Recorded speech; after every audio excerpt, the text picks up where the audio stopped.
Exhibit, you watching Move Faces TV. Ladies and gentlemen, the Kids in the Room podcast. Kids in the Room podcast. That's right. That's right. Brought to you by Move Faces TV. All right. Hey, everyone. Welcome to the Kids in the Room podcast. Today, we've got Jeffrey Charles Hardy on the podcast today. And, welcome to the pod. Thank you. Good to be here. Awesome. So, yeah, man. How was your drive over here? Excellent. I played music and listened to some of the radio stuff. Never bad. And met MapQuest, of course. Okay. Is MapQuest still out? Oh, yeah. Or whatever. I don't know. Google Maps. I don't know. Oh, okay. Yeah. Some lady who doesn't know how to pronounce any of the street names. Yeah, that was. Yeah. So, let's kick it off a little bit with, I like to kind of do this thing, tell us, who you are, what's special about you. And, let's go. Jeffrey. Well, I don't know. I know who I am. I am Jeffrey Charles Hardy, and I am a very retired healthcare planner and worked all over the world, as well as in the United States, helping owners design and build hospitals and clinics in the United States. And then I ended up doing that for countries outside the world, including Nigeria, Vietnam, and most recently Myanmar. It used to be called Burma. So who I am is just somebody who cares for peace. Caring for peace came to me as a young kid, but I didn't know what it was until I was a hospital corpsman in the Coast Guard. And I was taking care of wounded soldiers and ill soldiers coming back from the Vietnam War. And I had this wonderful feeling where I was caring for them and they felt cared for, and I had peace and they had peace too. So I realized it was something that came from my heart, care for peace. And that was a long time ago. It was about 50 years ago. So I ended up naming a nonprofit organization, Care for Peace. I ended up writing a book called Care for Peace, and I wrote a song called the Care for Peace Anthem. So that's who I am. Wow, that's interesting. So can you give us a little background about or me, about Care for Peace? Like what is that? What's behind that? I mean, it might be automatically explained by the name, but can you dig in? It's only automatic once you realize that you've got it, because caring is what we do with our hearts and our hands. And peace is what we get if we care and when we care. It's a dynamic peace. Now, it's not peace sitting on top of a mountain and looking down the village where everybody's in pain and suffering. It's not the space between two wars. It's not what you get after a war. It's a peace that occurs while you care. That's where Care for Peace comes from. And when I first realized that, I thought I was coming up with something new until I met all these nurses all over the world. And I'll tell you, most nurses know what it means to care for peace. And then I tell this to other people, and someone would say, well, I'm a teacher. I care for peace. And, I'm a carpenter. I care for peace. And I suddenly realized this is wonderful, because if everybody really intuitively knows what care for peace means, maybe we can build on that and we can get away from killing for peace and some of the things that we equate to the definition of war-based history, because war-based history is something that we keep over-living and living over, and it's something that happens. We have a war, then there's peace, then we have a war, there's peace. So the idea is to eliminate that concept and get closer to what it is that we naturally have in our hearts, which is to care for peace. That's interesting. Wow, I like that. I hear the ring in that now that you've kind of broken that down and explained that. But, when you say care for peace, what is kind of your, and I don't know if you already mentioned this and said this, but excuse me if you did, what is the kind of mission behind Care for Peace? Like, what do you guys do? And can you dig into that a little bit deeper? Expand. Well, when we designed the Care for Peace organization with the help of University of California School of Law, so that we could have an international non-profit organization that was okay with the governments. We realized that in order to do that, we needed to write out what it is, what it means. And so we came up with what the definition of Care for Peace is from an organizational standpoint. And the premise of Care for Peace is that if you provide care for the people in a country, and that care is healthcare, education, community development, utilities, then you're going to get the peace that both the government and the governed need and want to have. So it's a quid pro quo concept that we had first that actually started when we were in Nigeria. I was talking with the governor of River State, Rotimi Amici, about the problems that they were having in Nigeria, which is major tribal and ethnic animosities, Boko Haram, all the difficulties, people bombing the oil wells, you name it. And at the time I was talking about potentially building a women's and children's health center in the middle of Port Harcourt, which is in his state of River State.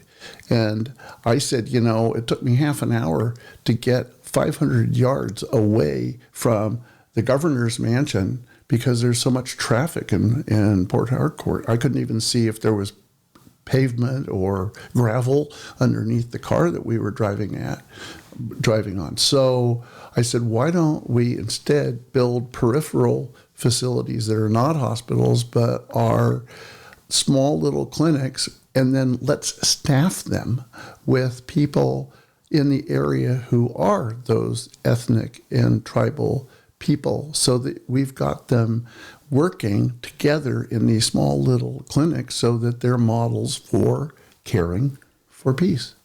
And that's where the idea of a Care for Peace clinic came from. It was only 3 years later that we got invited by Aung San Suu Kyi's government to come to Myanmar, Burma, and try it out there. So we did. We went there. We tried it out. We built a clinic, a prototype clinic. We had the University of Virginia Center for Telemedicine help us build this thing and set up a televideo system so that they could communicate with the University of Virginia and the university in Yangon, the past capital of Myanmar.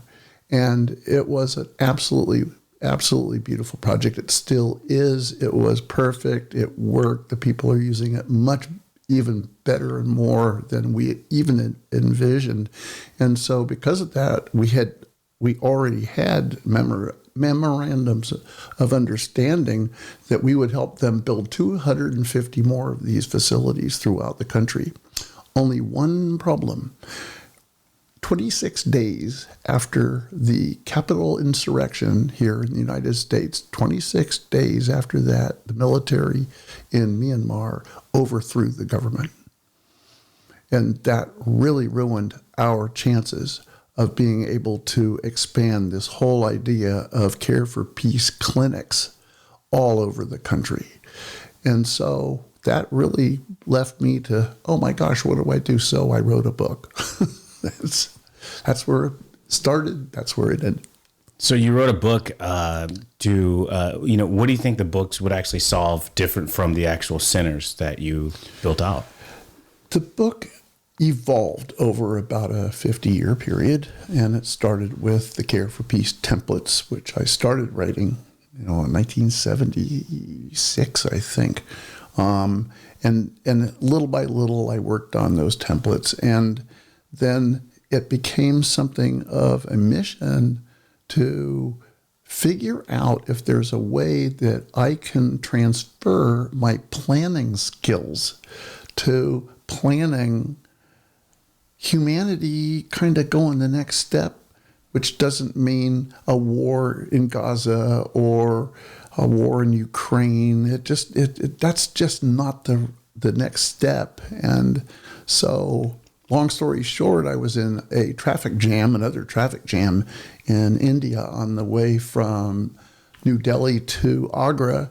And I had this idea looking out the window at all these cars and big, huge buses with people sitting all on top and mopeds stalled in this traffic. And I says, is this our population now? Is this where we're going? Is this really the end of what I'm calling the first human evolution? And that thought just started going in my brain over and over until I realized, wait a minute, when would that first human evolution end, if it ended? And I realized it was sometime in the middle of the 60s when we had mutually assured destruction, which occurred because we could wipe each other out all over the world. We could just ruin humanity. We'd knock us back into the Stone Age or whatever they say. But it was also when we had either symbolically or literally or figuratively conquered nature. And yes, it was also when existentialism came to us from France and when the peace movement started, Martin Luther King. I mean, you can think of all the wonderful things that happened during that difficult time in the middle of the 60s.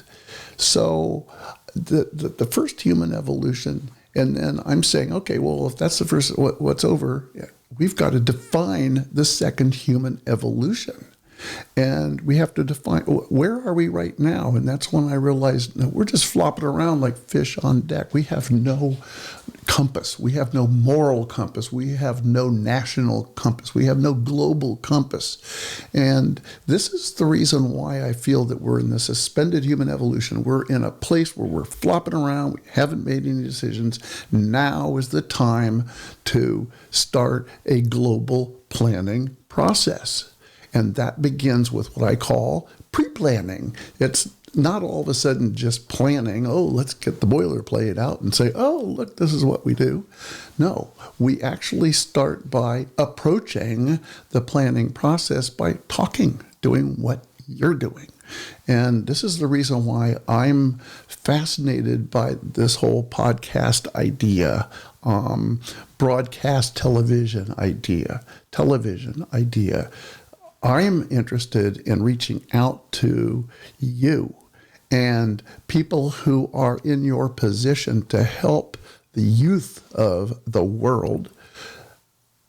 I get ideas about what they can do. And the first thing they can do is talk about it. But what tools do you use to talk about it? Well, you got to identify what it was, whatever the it is was, and that's where I'm saying it's the first human evolution. Now, how do we talk about where we want to go in a second human evolution that I don't know what it is? I'm saying that it's out there, but we've got to plan it. We've got to talk about it, but we have to use the right tools, and that's the ability to back up and talk and spread the word. And that's when I think about the youth of the world, I think that, boy, let's give them something to do. I mean, guys, keep talking about it and ask yourselves, where are we now between the first human evolution and the second human evolution? Now, some people ask me about, there's the Holocene. Well, thing you have to realize that the Holocene is a geological concept, okay? And then the Anthropocene is a geologic and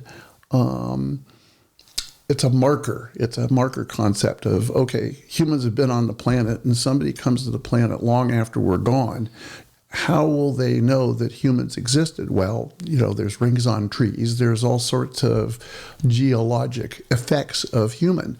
But what's the first human evolution? The first human evolution is just humanity relating to itself and to others and to the environment. That's what the first human evolution is.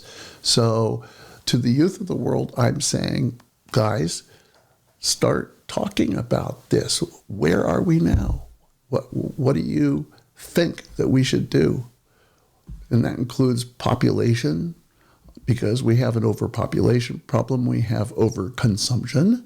We have over-militarization. We have overburdening the planet's resources. And so pick a subject, but first thing you got to do is back up and have conversations, not opinions, but conversations about subjects that you put in between and say, well, what are some of the other ideas that people are coming up with? Wow. I think that's really interesting. It's definitely impactful and a mouthful. A lot of questions there, a lot of things to kind of, dance around and, pick up topics to, explore. But, I wanted to dig back in here because I want to make sure there's a clear understanding when you, basically how you defined, the first human evolution. What does that mean? Can you break that down? Can you expand a little bit on that? Yeah. Started 2.5 million years ago, approximately. It's when humans picked up, a stick and stuck it down a hole and got some worms or ants or something. And then they started inventing tools. I've seen some of the PBS series about the tools that we've invented, like picking up a rock and smashing a nut. I mean, there's all sorts of things that we did. And yeah, monkeys did it too. But when did humans start inventing tools? And then as they went from tool development to community development through tribes, and some of the things that we did in the rudimentary stages, the cavemen and all that lovely stuff, it's all that in the beginning, and then it went through the tribal wars, because our history is defined by the wars and defined by the conflicts that have occurred over time. And that's not to say that there were everybody who won a war was the victor when it comes to the intelligence or what was right or wrong. It's just what happened. And so what we have now is an observation of a delineation. Well, you look 2.5 million years ago, why would the first human evolution end at any point? Why would it end in the middle of the 60s?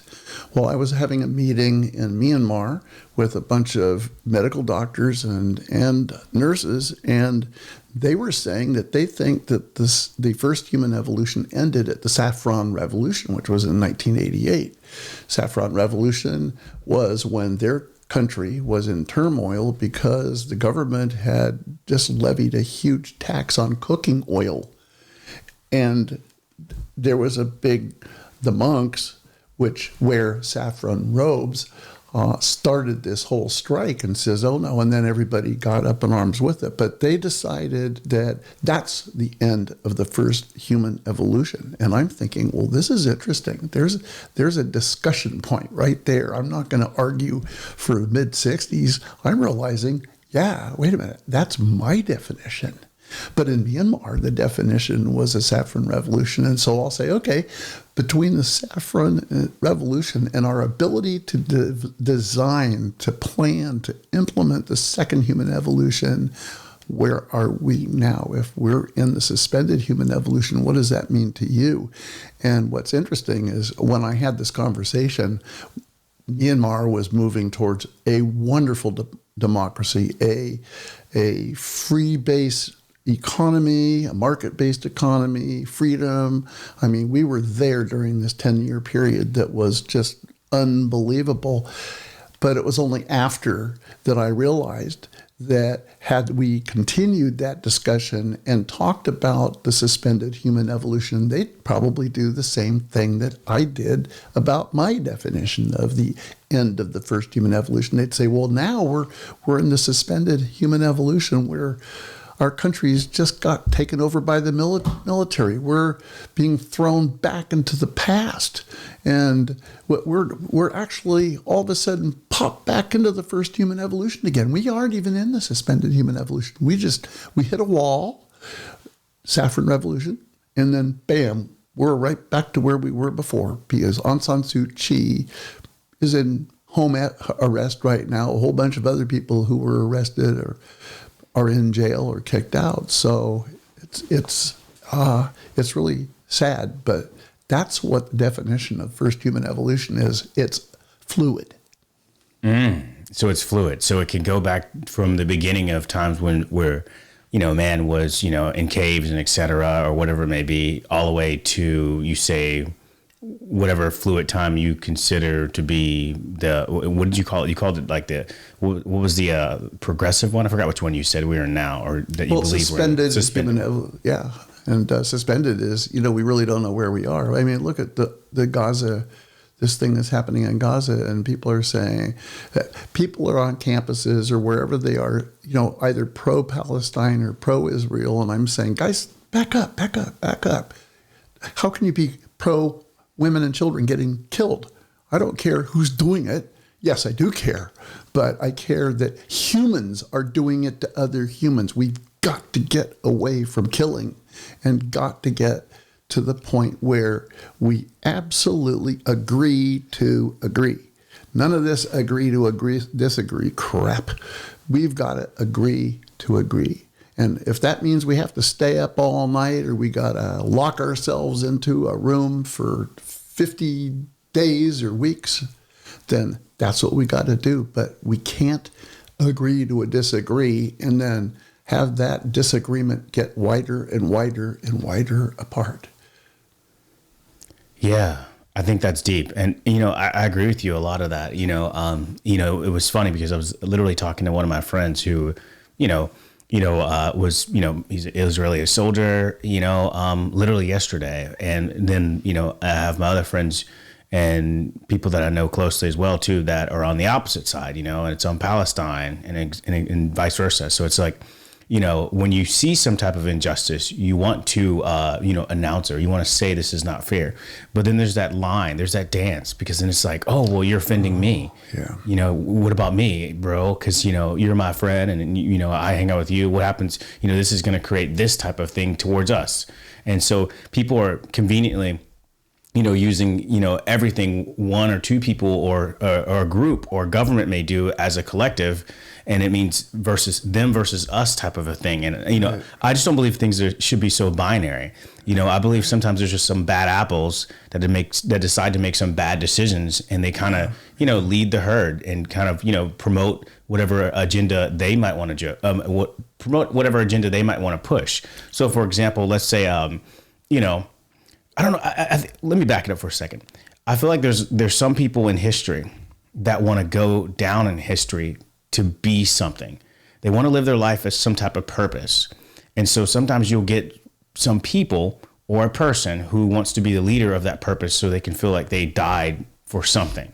So they'll do whatever to make sure they have that purpose. When we start looking at a lot of these people in history, Mussolini, Hitler, you name it, there's these leaders or these people who want to idolize this type of their own personal teaching, but their own personal teaching is backed by the whole point of, I guess you would say the whole point of their own purpose, their own agenda that's mixed in with a lot of other people's, possible agendas, but they're not exactly clear on what that agenda is. But people want to fight for something and people want to have a purpose. And if there's one person or a group of people that want to say, hey, here's a purpose, everyone, now follow me. Now everyone will start to follow that purpose because this one person wants to die to have this big purpose. And now everybody collectively, or the sheep behind them, want to say, okay, well, we're part of that purpose. So now they feel like they have purpose. So I think maybe the biggest issue that we're having possibly, kind of what I'm saying is that so many people are trying to fight for purpose and they might be trying to fight for purpose in the wrong things. Does that make sense? Yeah, it makes sense. And it kind of, it inspires a thought and it's this, the process is the solution. If you have a purpose and I have a purpose and they are diametrically opposed purposes, then what do? Do we argue? Or do we say, okay, wait a minute, let's back up. you'll hear me say that a lot about backing up, because what we have to do is back up to commonality. That's the other one, backing up a commonality. And then we say, okay, what's common about your purpose and what's common about mine? And well, we want humanity to survive. We want the world to continue. But now the purpose you have is to be against abortion. Mine, I'm all for abortion. So what are we going to do? We can have this conflict, or are we going to back up to a shared purpose? And the shared purpose could be something so simple as, well, we both believe that, or we understand a fact that we are overpopulating and that people are getting on boats and sinking in the middle of the Mediterranean because too many people are on those boats, and they're sinking in the Bay of Bengal because there people from Pakistan are getting on the boats and heading down to Burma. And so we've got to agree that the population is a problem. So do we get to a point where we're saying population control? We might, but then we might say, wait a minute, that's wrong. We're not really talking about population control, because nobody likes hearing those words, especially when there are women of childbearing age and husbands and people who want to have kids. No, I don't want to hear that. Maybe we should back up a little bit and look at population control, because when we do, then we're going to come up with some other word like population continuity. Because population continuity is something that I can do, and it's something that I did with my wife. My wife had, well, we both together had 2 boys, and so that's fair. My wife replicated herself, I replicated myself, and that's it, and then I got fixed. So there's what happened to the discussion about abortion. We just backed way up and realized that that's what we have to do. And no, we don't. There's no abortion now because we had our second kid and then I got fixed. Sometimes there are medical procedures that have to occur to save the woman's life or the child's life, and that's between a woman and herself, frankly. It's between a woman and herself, not even with her doctor. It's what she has to decide. And so, see, I'm not saying pro-abortion or against abortion. I'm saying that it finally comes down to something that we have to agree on. And one is population continuity, and then the other one is, what does that mean to you? And what are you going to do about it? Not just what it means to you, because it's like saying care with your heart and hands. You don't just care with your heart, you got to care with your hands too. And part of the idea of population continuity is pre-thinking. And it's that process that has to be the solution. Wow. Yeah. I think I agree on, a lot of things that you just spoke about, but I also still want to add some things onto that. And I think where I stand with some of those things is I feel like, again, it kind of still, I don't know. I think if you start looking at a lot of humans, we talked a lot about evolution. We talk about, the humans and how we're doing things wrong, how we need to come to some type of agreement. And I think that's probably the biggest issue that we have as human beings is that, again, when you tie back to purpose, somebody who has, who's purpose driven, even when you look at, religion provides that foundation for purpose, right? You tie religion, you create religion or whatever it may be, or God related or whoever, created religion, that they, you start following it and it creates some type of foundation of purpose for the people who, subscribe to it. Right.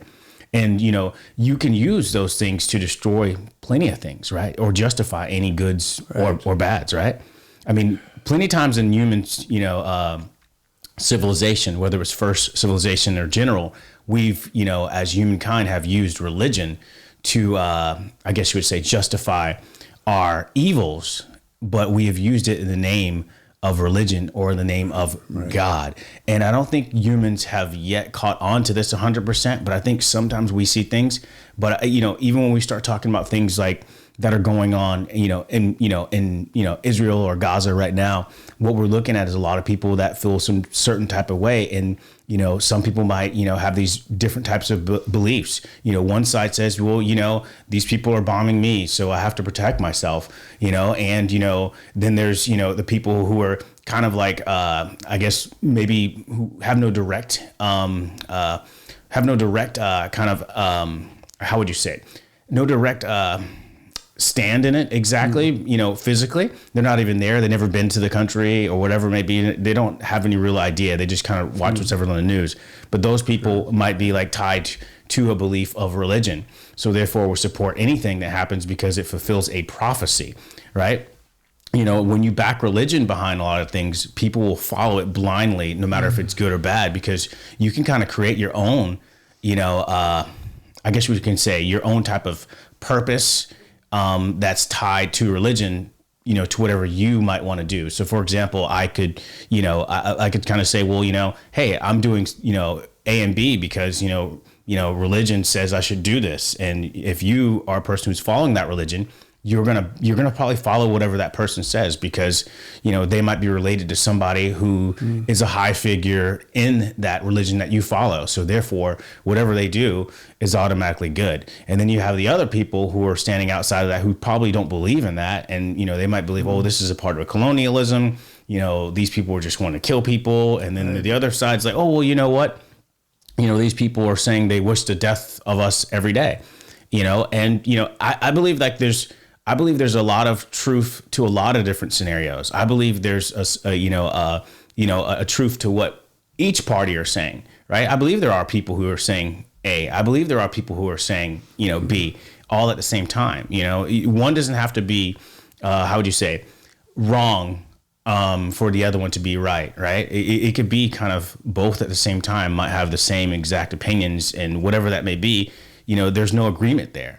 And that agreement, right now, or that lack of agreement is creating this binary situation. I think the goal is to have the peace that you're talking about, but I think a lot of people just have this binary, mindset. It's like either all or nothing.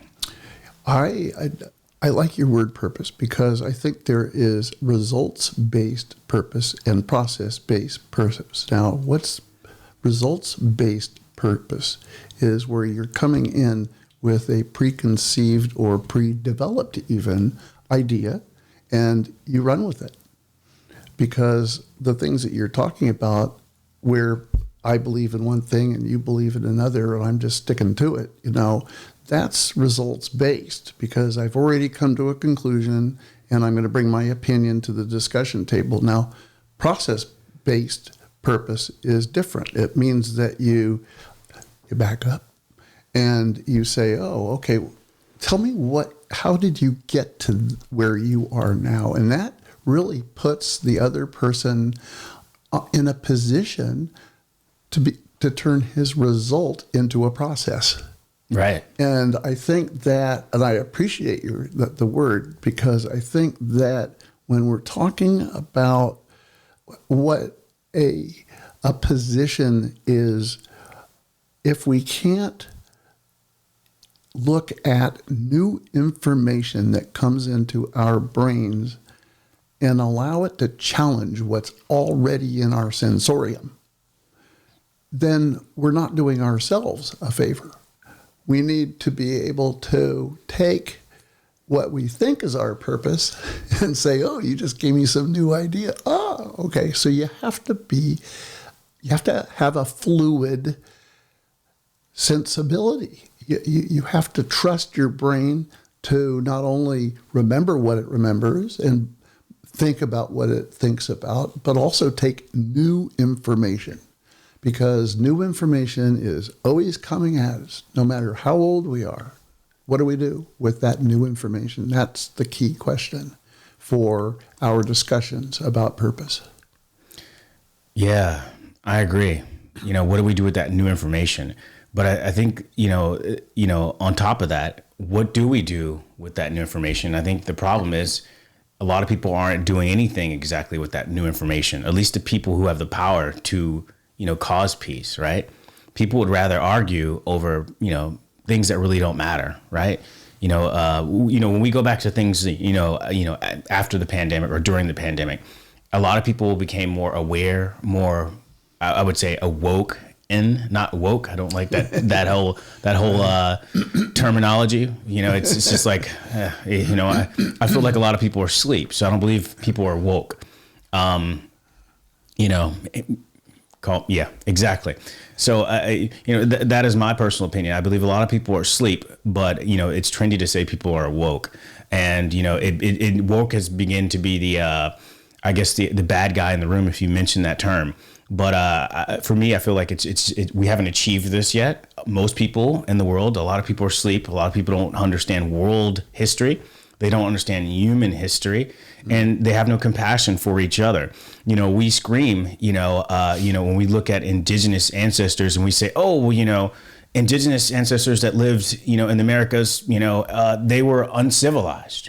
That was always, used to provide some type of excuse for a purpose to exterminate them.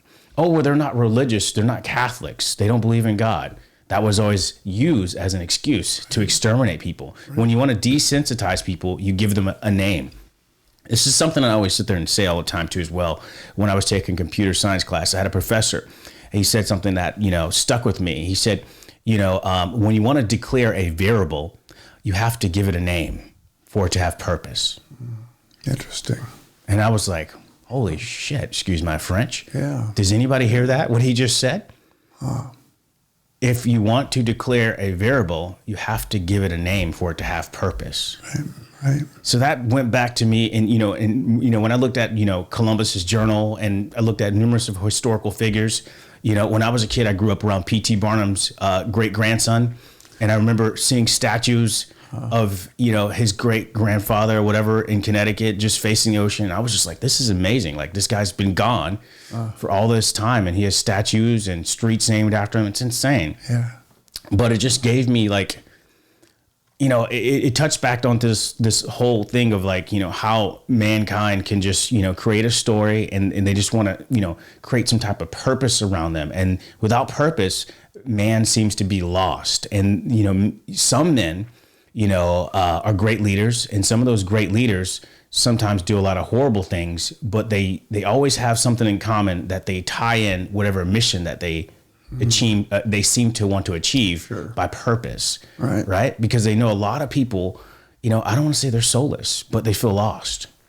And they want to find somebody to attach to. This is why you have people that say the sheep and et cetera, the followers, et cetera. They want to attach to somebody because people are lost, spiritually, mentally, whatever it may be. People are lost. So people want to tie themselves to some type of purpose. And again, religion helps that purpose.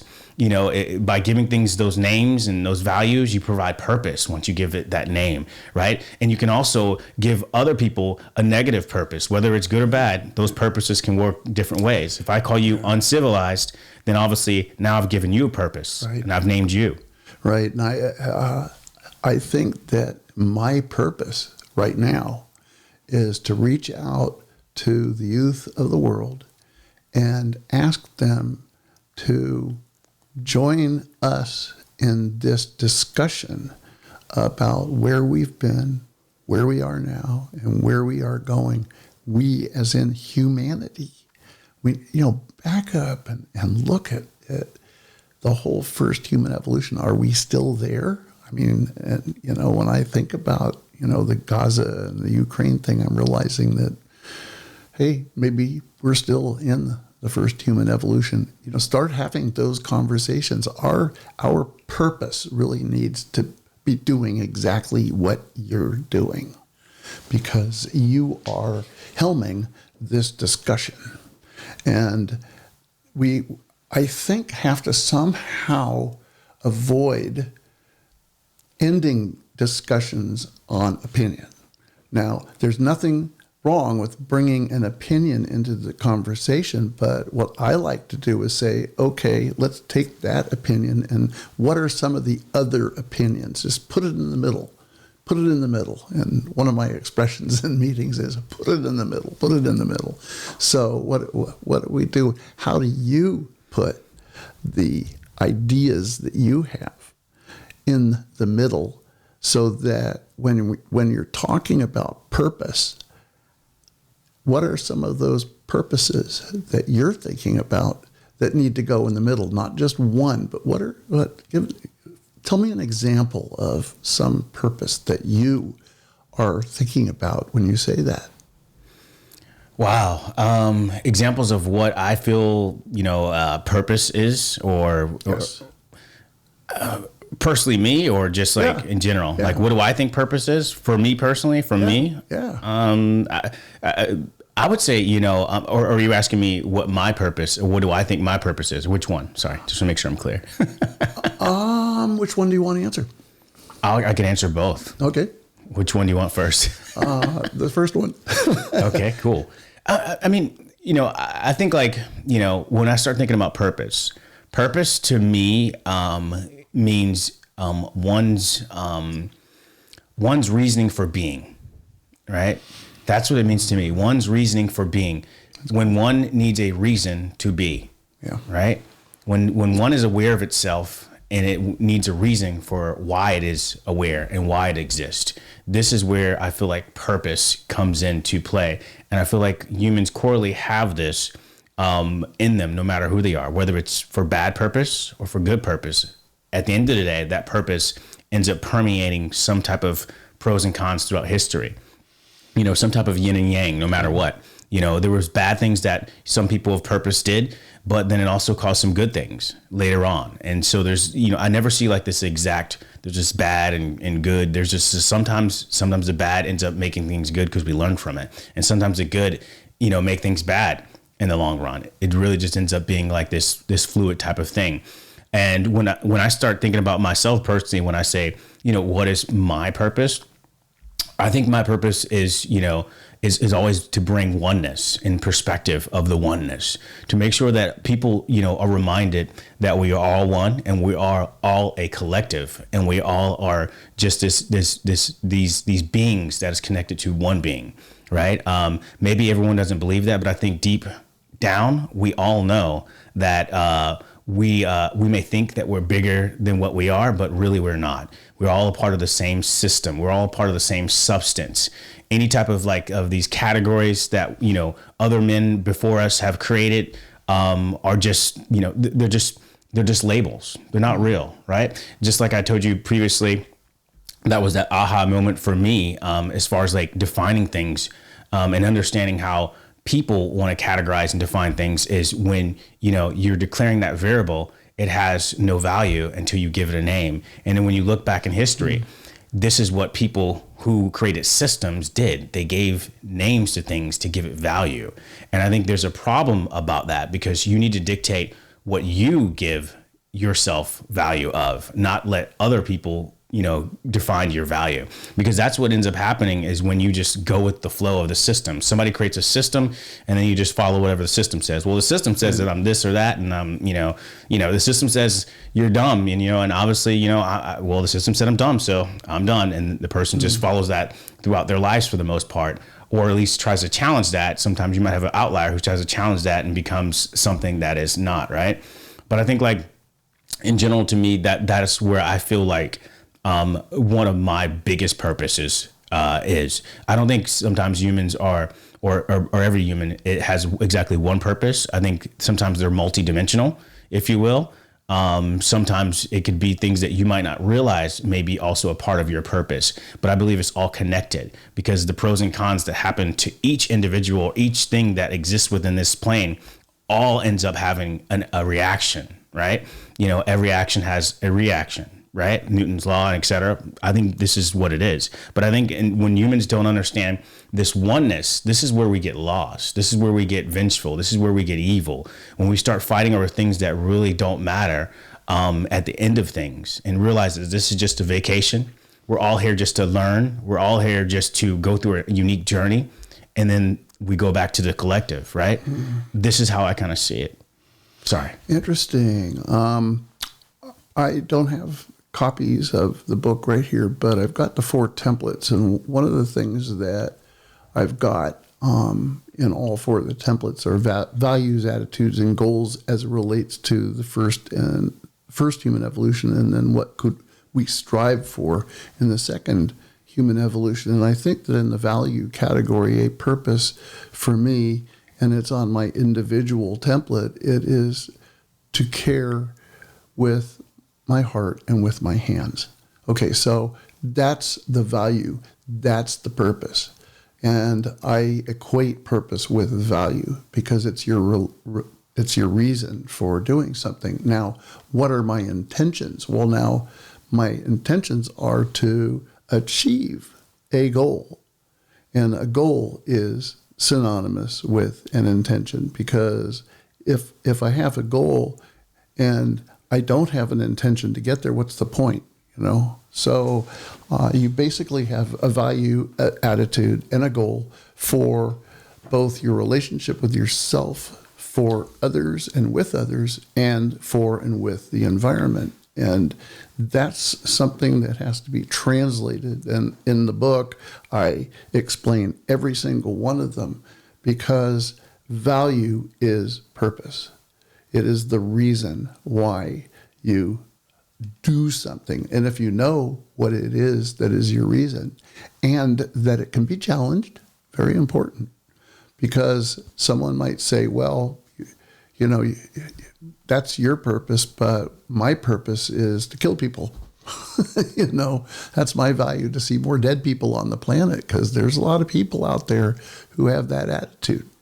And I don't know if we can point to somebody in Hamas who seems to have that attitude, or somebody in Israel who seems to have that attitude. But I think that there's obviously a value out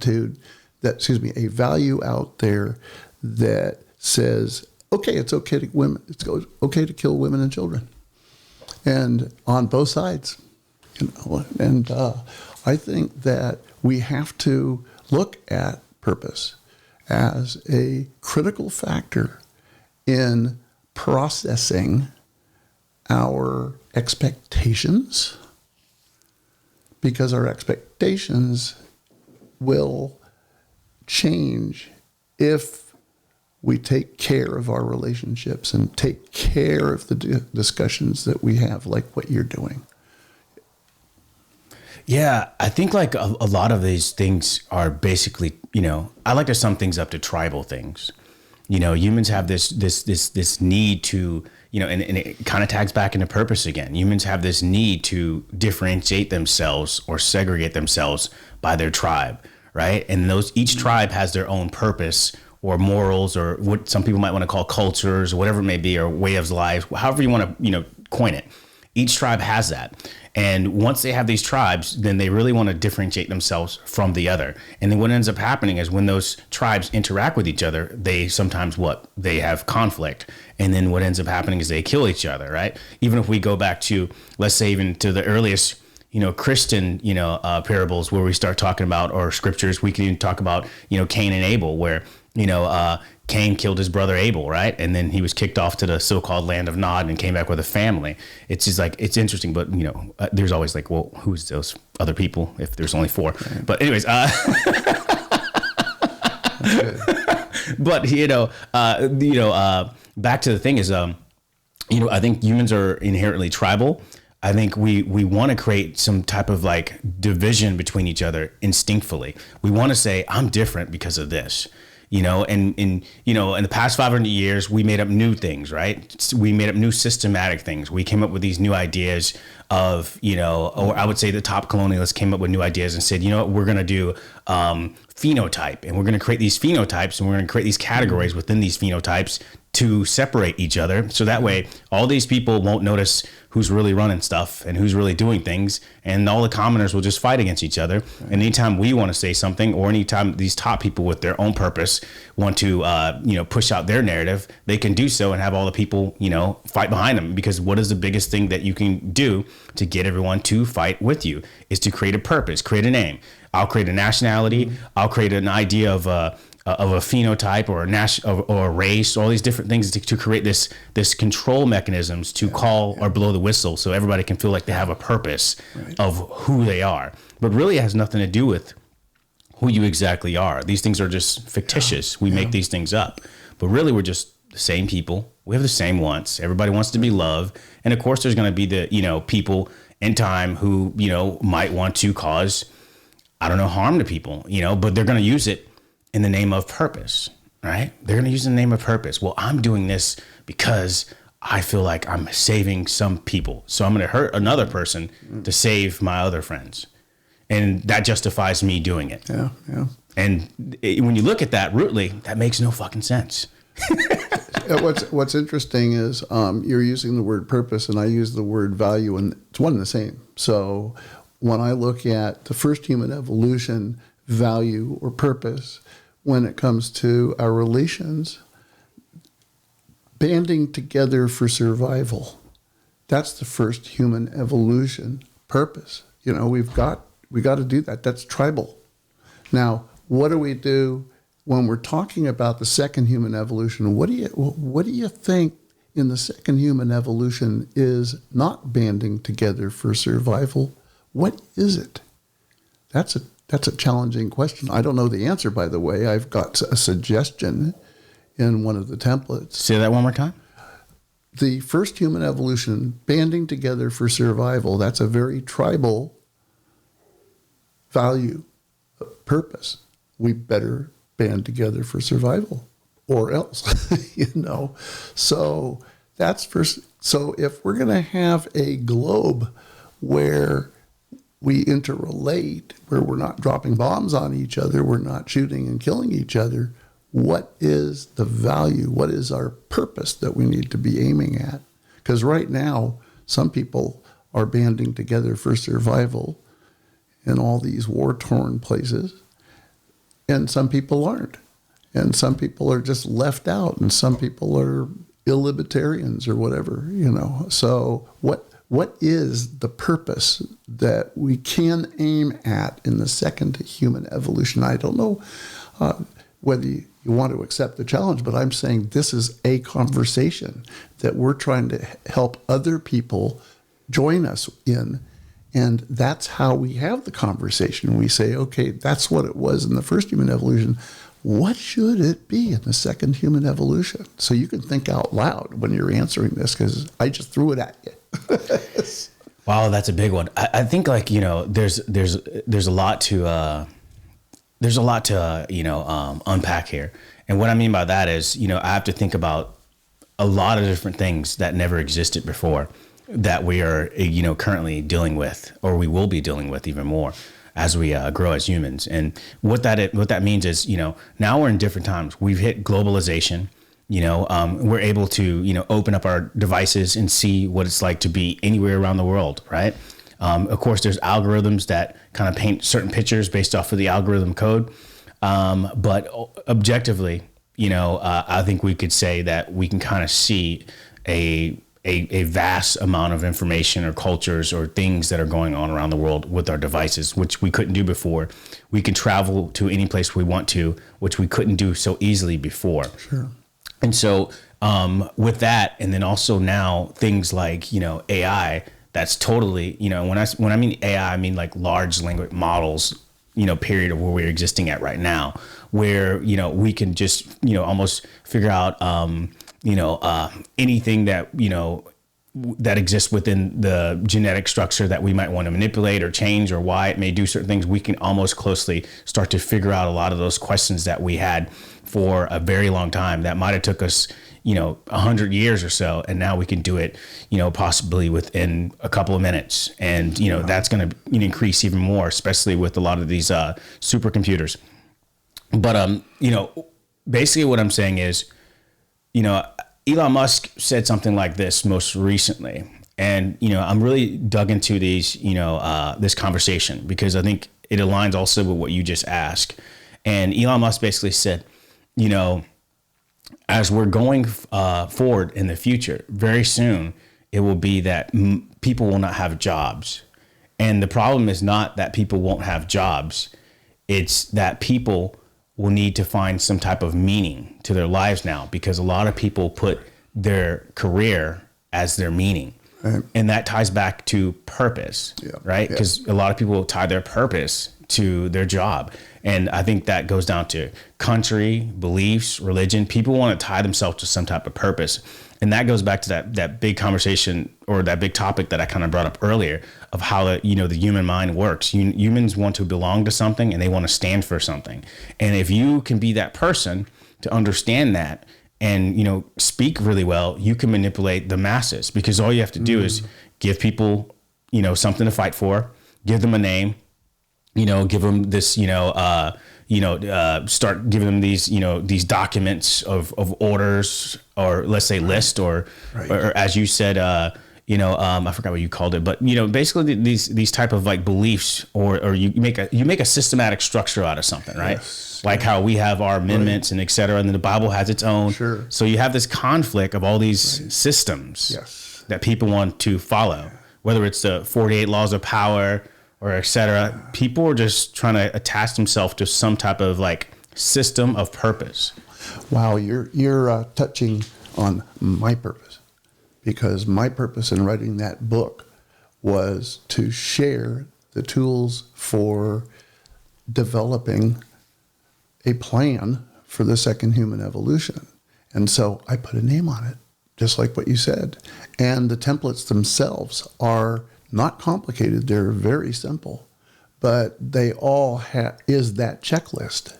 All three of those are checklists. In fact, I have one template that is the cultural template, and the first human evolution, the template is physical versus spiritual.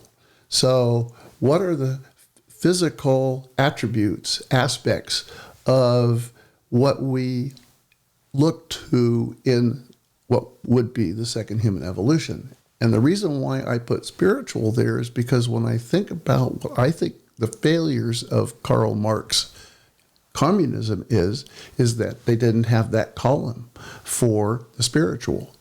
They only had to everyone according to their needs, from everyone according to their ability, and they kicked out the Orthodox Church. Finally, they let it back, but it's not really back. At some point, it might come back, and there might be other religions that are allowed. When I was in Vietnam, 8 Buddhists were walking down the street, and all of a sudden, they were gone. So it's like communism did everything they could in these communist countries to just get rid of the religion. And what I'm thinking of is that we really need to have a 2-column. We need to look at to everyone according to their ability, from everyone according to their need. Aha! I got that wrong. And then have a spiritual side to that as well.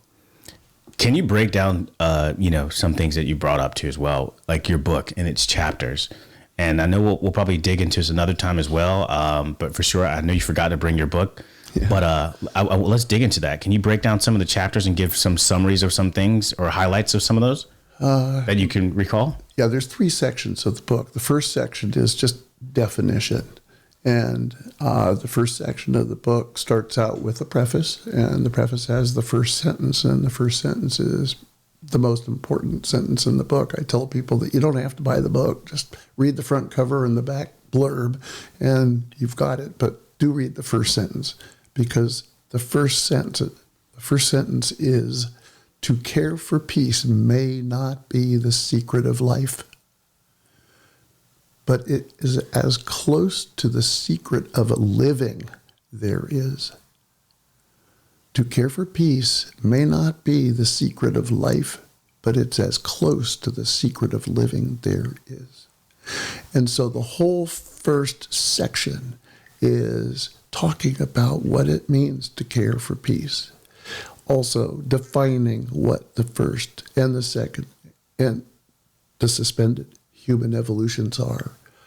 And there's a whole chapter on the threats to the second human evolution. And that's it for section number 1.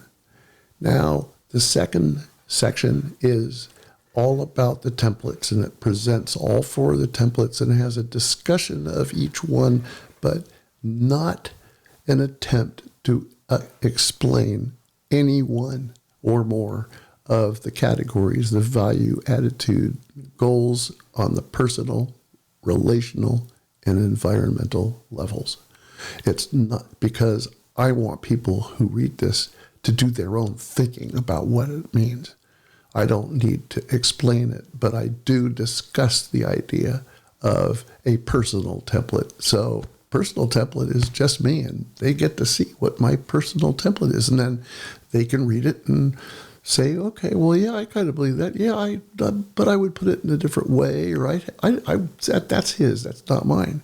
The second template is the relational template, and that's broken down into 2 major vertical categories, and that's the first human evolution and the second human evolution. And again, that's my take on what the first human evolution is and what my take of the second human evolution might present us. Again, I expect people to read it and say, no, I don't agree with that. Oh, I would put it another way.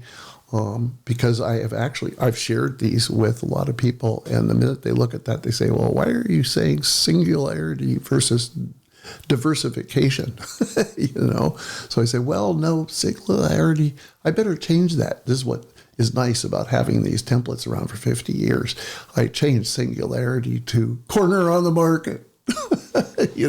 Corner of the market, because that's on the third template, the fourth template, which is the organizational template, which is organizational, which means government, religion, you name it. It's whatever those templates are.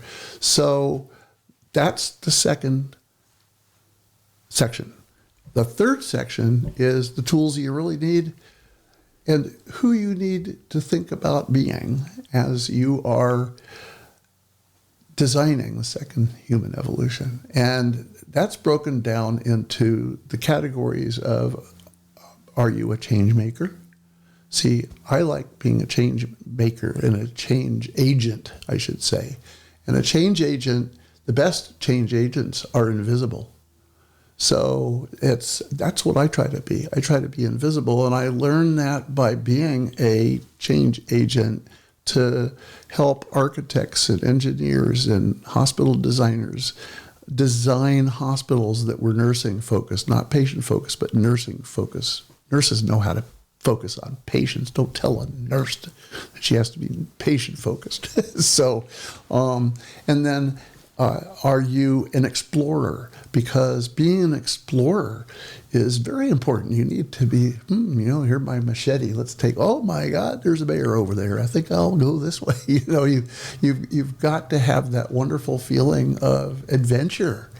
And there are a bunch of other ones that are part of that third section, but it's giving people an example to see, kind of like a horoscope. It's like, okay, maybe I'm more of this than this. Maybe I'm more of adventure. Are you a planner? Are you a decision maker? And this is what it means to be one of those. And so those are the 3 sections of the book. And when people buy a book and send me a note, I will send them actual template that I have another company that made the templates. So they're part of the book. It's in the book on pages, but they might want to have something that they can prop up and say, put on their wall or something, tiny little cards. So anyway, that's the book. And it was so much fun to write it. I mean, because telling people what it means to care for peace was a wonderful thing. And I have a lot of quotes in there from Martin Luther King and Voltaire and you name it, from just as many people as I could stuff in there. So it's so easy to see what it means to care for peace. Interesting. What do you think are some of the, the blockers in getting people, from your experience, 50 years or so of doing this, to get people on board or aligned with caring for peace? I don't think it has to do with 50 years, or what I see in thinking about the book, it really comes from my observation of humanity, and one of the examples I use is that our ship has becalmed. We are out in the middle of nowhere. We've been becalmed for months. There's no wind in our sails, and the crew is going crazy. And the crazies is what they call it. E.M. Forrester in the Hornblower series writes about the crazies, and that one of the captains decided he's going to hang somebody because it's good for morale. I mean, that's pretty sad, but that's what they do. And if you look at what's going on right now in the world, there's lots of craziness going on. I mean, just the politics here in America is crazy, and the politics in Russia and China, there's just a lot of craziness. Another problem that I recognize is the problem that we have going into the movie theater. We're used to leaving reality outside. What's the expression about not deliberating, but it's when you accept all the fantastic stuff as reality. So you're watching television or you're watching movies, and you just accept all the fantasy that is being thrown your way, and you enjoy it so much that pretty much it takes over your mind. And so we have a lot of people having that take over the mind. And now, of course, we are reading a lot about the problem that we're having with our teenage kids and our younger even with social media, which, by the way, I don't completely agree with, because I think that there's a lot of good education there too. But the problem is the minds are being controlled, they're being forced. And I don't think that's good.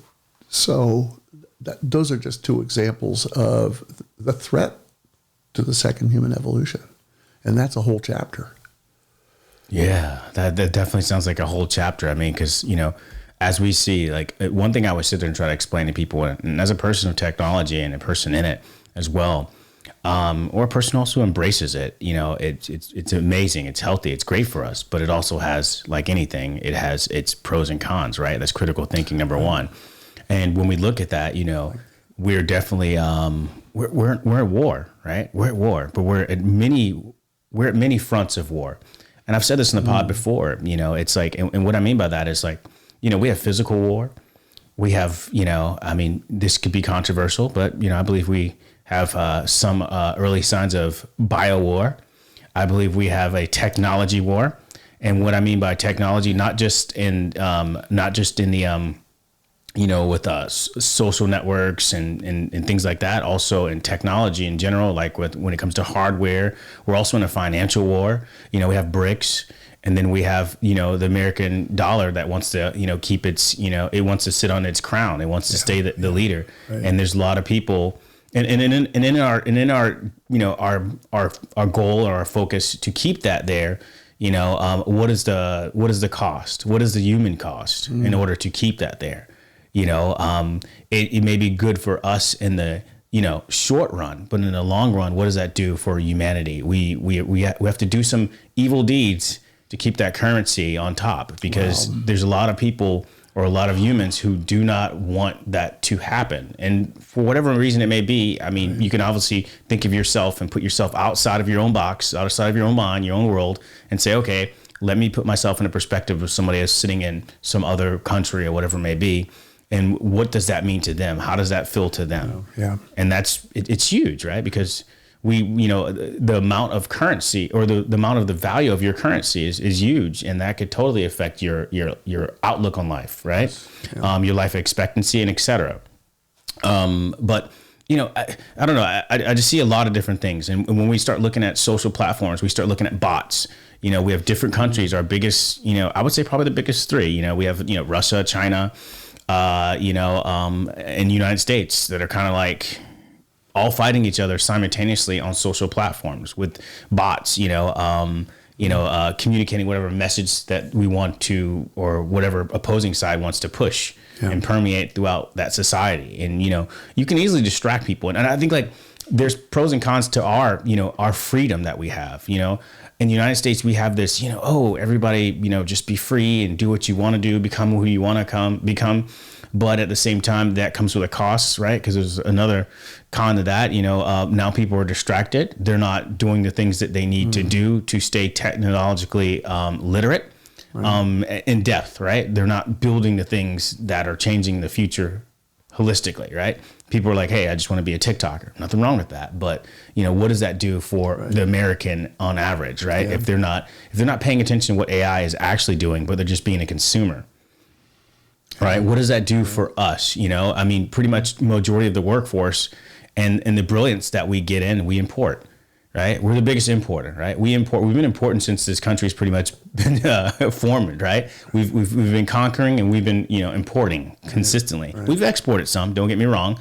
But overall, we've been great at importing. So if we didn't have, if we didn't instill our students with this, how would you say, the proper knowledge for pushing us to the next generation, we've taken the best from the best and added to our world, if you will. And I think that's been one of our magic sauces, our secret sauces, that we've been able to grab the best of the best and bring them to this place and allow them to cultivate themselves and, kind of permeate who they are and grow here. And, of course, anybody who's a part of that and, became that great success is always going to pay homage, most likely, to that place that helped them, incubate that, right?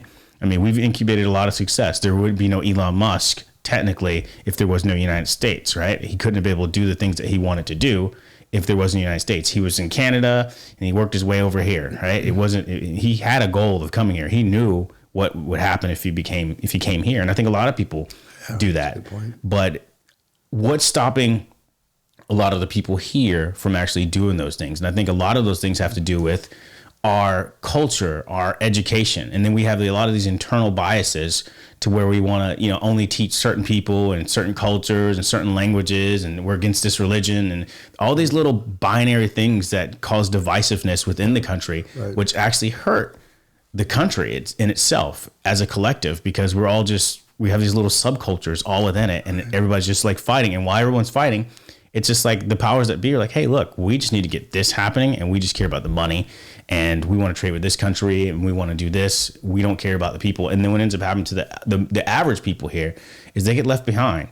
And they don't end up being the breadwinners, the biggest breadwinners, excuse me. They don't end up being the biggest innovators. They end up being, I don't want to say second class citizens, but when it comes to finances, yes. As you see, most Americans are not the ones who've benefited the most off of financial gains. And I'm not saying it should be one way or the other, but I'm just saying that's what it is. You would think that would be the people here already, at least, 1 to 2 generations, that have done that. Not saying that people first generation didn't do those things too as well, but still there's something that's different there that's missing. And look at the influx of Eastern Indian people in both technology and health. You've got and nurses from Philippines. You've got the fourth big player is India, and we always talk about Russia and China. That's because they threaten us, but India doesn't threaten us yet. But India is, I think, the second largest population in the world. But one of the things I want to share is a chapter in the book, in the first section, all the stuff about what it is. One of the tools that I've actually worked on for a long time, and it's called the from to scale. The from to scale, because one of the ways of helping people back up and talking about something, anything, even if it's an opinion, like I believe in this, bam, I say, okay, if you believe in that, what are the other places that you can go? And this always happens with the discussion that I get into with people that are for Republican or they're far right Republicans or far left Democrats, and I say, okay, where are you on this scale between this from that you're saying radical right and radical left? Where are you? Well, I'm somewhere in the middle. Okay, let's discuss that. And the idea is you can take any issue and create a from to out of it, any issue. And that way that when, I'm having a discussion with somebody, and this is kind of rare, with a woman who is pro-life to the point that she doesn't want to have any abortion at all. And I say, okay, that's way over here. Now, at what point do you think it's okay for an abortion? And, they pretty much go somewhere towards the middle. And I say somewhere towards the middle as in, 8 weeks, no, 15 weeks. Okay, if their lives are threatened, then yes, and things like this. So what it does is it making any issue, putting it on the from to scale is a tool that you can use because, as I said earlier, the book is really about the tools that you need to have to discuss what the first human evolution was or still is, the suspended human evolution, and then what you want the second human evolution to be. And to get there, you have to have some really simple tools because we're all simple people at the core. And you were talking about when you have meetings with people and your friends and your family and everything. Yeah, I mean, you can't have a meeting where it's so complicated that you got to be a graduate from some college. No, these have to be tools that, maybe 5 minutes into the discussion, you know what the tools are, and then, have at it, enjoy it. Yeah, I mean, I think I agree with you. You need to have some things that are universal. You need to speak in a universal language so people won't feel outside. I think sometimes, and I spoke about this a little bit on the previous podcast, where you should use, terminology that's, I guess expandable to the masses, right? Yes. A child should be able to understand what you're saying. I think a lot of times we kind of get stuck into this arrogance, and here's what we tie back to purpose again. Some people want to feel like their purpose is higher than the other, so sometimes they want to use these differentiator factors, and sometimes words are used to embody that, if you will. I think that all goes and sticks back right to that. But I think, when we start looking around at, the world and, we start thinking about the second revolution or evolution, excuse me, it's like, what does that look like?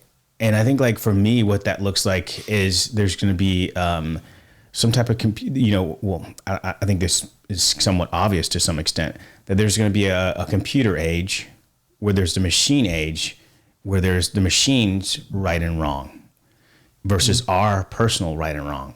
And we'll be able to, or we will be, I would say,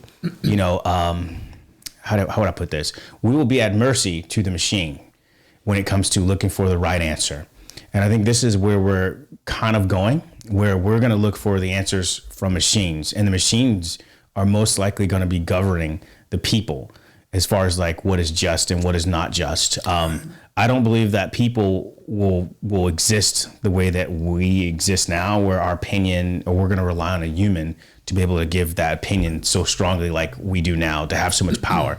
I believe at a certain point, we'll get to a point where AI is, the representative, where AI is almost like the president, if you will, of the people. I'm not pushing for this or anything else like this, but I just see that's kind of where we're going to end up going.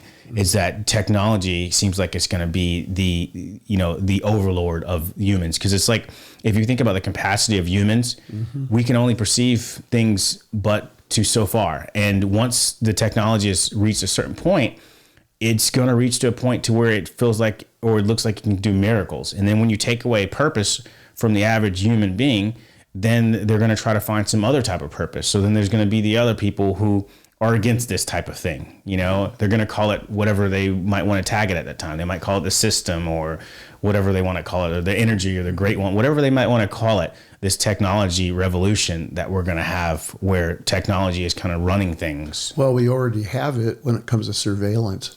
Surveillance, the car traffic cam, what China's doing, they can facial recognition of everybody, even when they're on their bicycles. They also are putting their CCTV cameras lower, so that they can actually see somebody's face rather than up there on tie where you're wearing your hat and can't see the face. So I was walking through the Singapore airport, and some lady comes up to me and she says, "Take off your hat." So it was because the traffic cam was looking at me as traffic, determining whether there was any heat coming from me, because this is just around the COVID time. So they wanted to make sure that I wasn't sick, but they didn't stop me. It was all done through the hidden eye.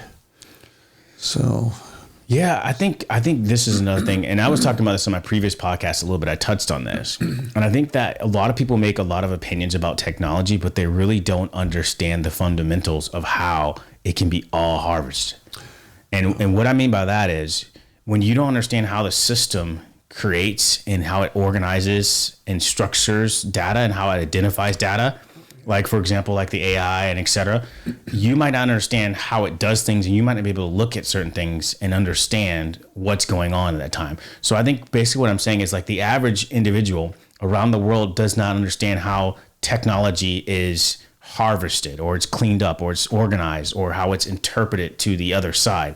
And I think the reason by that is because a lot of people just don't have, they're not that tech savvy as they believe they are. They don't work inside of the sector, so they don't really see how a lot of the data is parsed and how it gets information from you. So, for example, you could use, like you mentioned, like the cameras and et cetera. You can also use like the Tesla vehicles to reference those, and you can look at a bunch of different information around the world if somebody has a tap-in system to the system. I think Edward Snowden kind of touched on some of these things earlier on. Which is a taboo thing, but he mentioned a bunch of things because he basically worked, from what it seems to be, in a government situation where he had access to the aggregate of this data, and he was basically seeing that aggregate so he could understand what was the output and how all these different external things can be used to push this output, right? So, for example, one person might not see this, but as a person in technology, I can easily just point out and show you certain things in the world and how they could be used to leverage things. Like, let's say, for example, you mentioned China, right? I'm just using this for example, right? China, for example, may have this machine that you said, you had to take off your hat, and there's different places that's recording you and stuff like that. Now, we can also go back and look at things like, people are like, oh, well, what about TikTok? How can TikTok be such a bad thing? Not saying we should get rid of TikTok, but at the same time, I do understand how you could cross-reference TikTok for the government. Yeah. Because now I just saw you in, let's say, for example, Beijing, you were crossing some street or something else like that. I have a reference of where you've been all throughout Beijing. I also have your TikTok, as we call it, profile. And I know exactly how you, what a lot of your fundamental beliefs are, what you kind of like. I can cross-reference that information with any information that I have access to, and then kind of build a profile, aggregate profile of who you are and what your actions may be, what things you might like, and people will be amazed of how much you can figure out somebody who somebody is, right? And it can be almost to a point to where it can feel magical, it can feel prophetical, right? It can feel like you're, almost like a psychic in a way where I can predict your moves before you even think I can. Well, look what, when COVID first broke out and they were starting to get statistics about which country had X number of patients in hospital and how many died and everything of COVID, for some reason, Taiwan only had 7 people die. And this is the first 6 months. And so The Economist magazine wrote an article about it, and it's very interesting because they had a technological care chain that went all the way from the government surveillance system right down to a community manager who had an iPhone that connected to all the people in the community in wherever he was, his catchment area, as it were, in Taiwan, so that if somebody even had a temperature, he'd catch it and say, you're isolated. And you take a look at that care chain and you realize that, that was pretty darn good. I even wrote an article about it because that's what we lacked in our care chain. There was a broken link in the American care chain. We didn't have that. We didn't have people at the community level. And sure, I mean, how do look at what happened with COVID? We still don't know who the carriers were who infected other people. It's like the VDRL stuff, for people with sexually transmitted diseases. They try to get the information with those little pieces of paper that they hand out. And of course, I don't know anything about this. Yeah, of course. Yeah, well, I agree. And I think basically kind of what I was also touching on too as well is just like, we can't necessarily, and even I can't necessarily see all the, where all the dots are connected and what is that exact aggregate, because right. There's certain rooms that may be different access to certain people, right? But I understand through my work and experience in technology and different things like that and work at numerous companies, I can see how information could be used in aggregate. And also as being a previous founder myself and having access to my own personal databases, I could see how I could, I could look at the pros and cons, how useful this could be. But then at the same time, you have to play, you have to use your critical thinking and think, well, how could this also be bad if a bad person got a hold of this? Right. And there's always going to be somebody who's never going to be perfect. Nobody is perfect. So everybody houses a good being and also a bad being internally, given the, I guess we say the emotional temperament that they're feeling at that time, right? Certain people become, the nicest people when it's convenient for their personality trait or their mode or whatever it may be, but they can also be the worst when it's pushed the opposite way. No good deed goes unpunished. Let me get back to your purpose stuff, sure. Because I'm still interested in, when it comes to your podcast, what is your purpose? Why are you doing this? What is your reason for doing podcast? And who is your audience? Who are the people out there who are listening, or that you hope are listening to you? Great. So, purpose of my podcast, I would say, number one, it's totally humanitarian. It's totally fun. It's an enjoying conversation, but of course it has an output, and that output the output has a hope and, or an automatic, I would say, result. And that result would be, that I would envision is for people to grow mentally, stimulate them mentally to learn, whatever that may be. That could be spiritually, mentally, or just to awaken them from their certain type of mindset, to be open and not to be so closed, not to be so binary, to rethink about systems and things that they were taught, and to understand that someone else, as Steve Jobs always said, there was somebody else who is not smarter than them, who created a lot of these things around them, and that everything is just created by somebody else who decided to create a system, and everybody else just blindly follows. And, a lot of people are walking around like robots. They're not actually living. They're just, this person's a Democrat, or I live in this city and everybody's a Republican, so I have to follow whatever the Republicans say. Right. And that Biden, he's got to go because blah, blah, blah, blah. Or that Trump is the best, or Trump is the, he's the devil and he did this and et cetera. So you have these polar sides, and it's just like, I believe there's a hint of gray.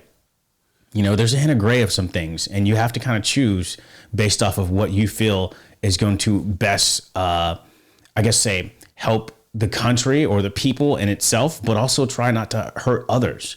And I think people struggle with these things, and they mask themselves with purposes that may not be good for others, just so they can have a purpose within themselves. And that is kind of their hierarchy. It's like, oh, me first in my group, and then everybody else can go to hell.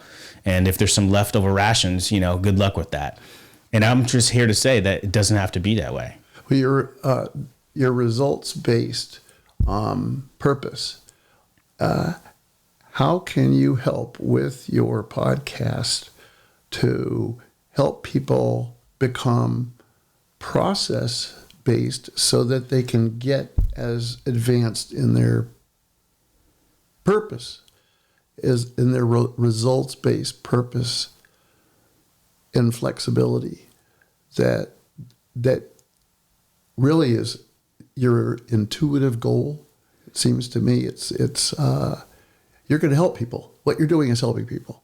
Right. Essentially, that's what the ideal goal is to do, is to, help people, enlighten them, to make them think instead of just like acting. Right. Now, thinking is a process. Yes. So to help them with that process, what do you think are some of the ways that you can help them not just learn how to think, because that's almost pejorative. I'd say, what are some of the tools that you can share with them? It's kind of like, instead of going to a therapist, you really want to go to somebody who can help you with the tools on raising your kids. You want the tools. Okay, here's when you use timeout. Here's when you send them to their rooms. The things that parents need to know. It's not therapy. It's getting some tools. And so I look at you as someone who has your own results-based purpose.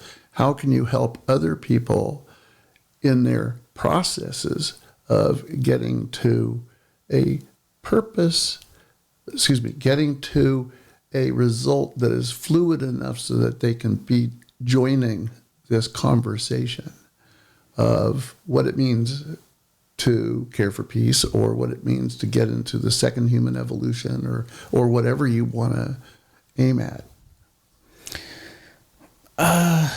Yeah. What is it? Let me make sure I'm answering that question right. You're asking me, say that last piece one more time, just so I can make sure I'm clear. Well, you have your results-based approach, and which is solid, and it's understandable to me. Okay, so you've got listeners out there who they think they know how to think.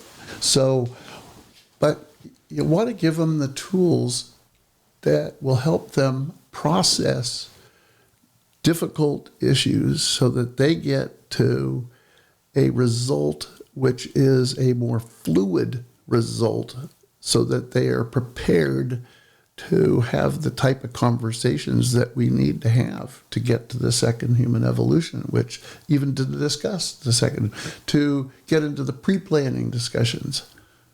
Right. So I think, and if I'm answering right, just let me know. I think, like, for me, there's stages to it. I don't believe like things can be done overnight. Rome wasn't built in a day.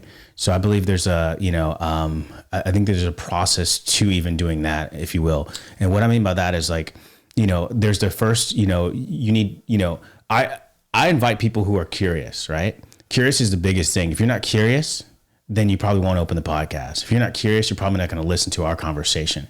If you're not curious, you're probably not going to even try to want to hear change or learn to change in general, right? Yeah. So I think, like, curiosity is the biggest point. And even me, that's my being. I'm a curious person. I'm curious. I'm never the end of all. Well, exactly what I say is the truth, and it's always, I'm open to change. I'm open to grow, because things in this world are fluid. Nothing's exactly right. So I think, like I said, curiosity is probably the first step. Hopefully that I want to have people who are listening to the podcast, or I would like to have people listen to the podcast and then throughout that, through listening to numerous of people with a wide vast of experience or information, if you will, learn what are some positive traits that we all house, and what can they take away from that conversation that can be useful for them and help them navigate what that system or that structure or those results that they kind of want in their life. But without the curiosity, I think I think I lose, the beginning of the actual march, right? So you talk about curiosity, but then you said there were different steps of the process. Can you describe what those? I know that I'm asking you to think out loud, but Yeah. So I mean, let me try to see if I can articulate this a little bit fastly, as best as I can. So I think like curiosity is probably the first step. I think like once you've gotten that curiosity, then I think the next step is really just curating people who are free thinkers and who have a very wide variety of experience in the world or certain subjects, right?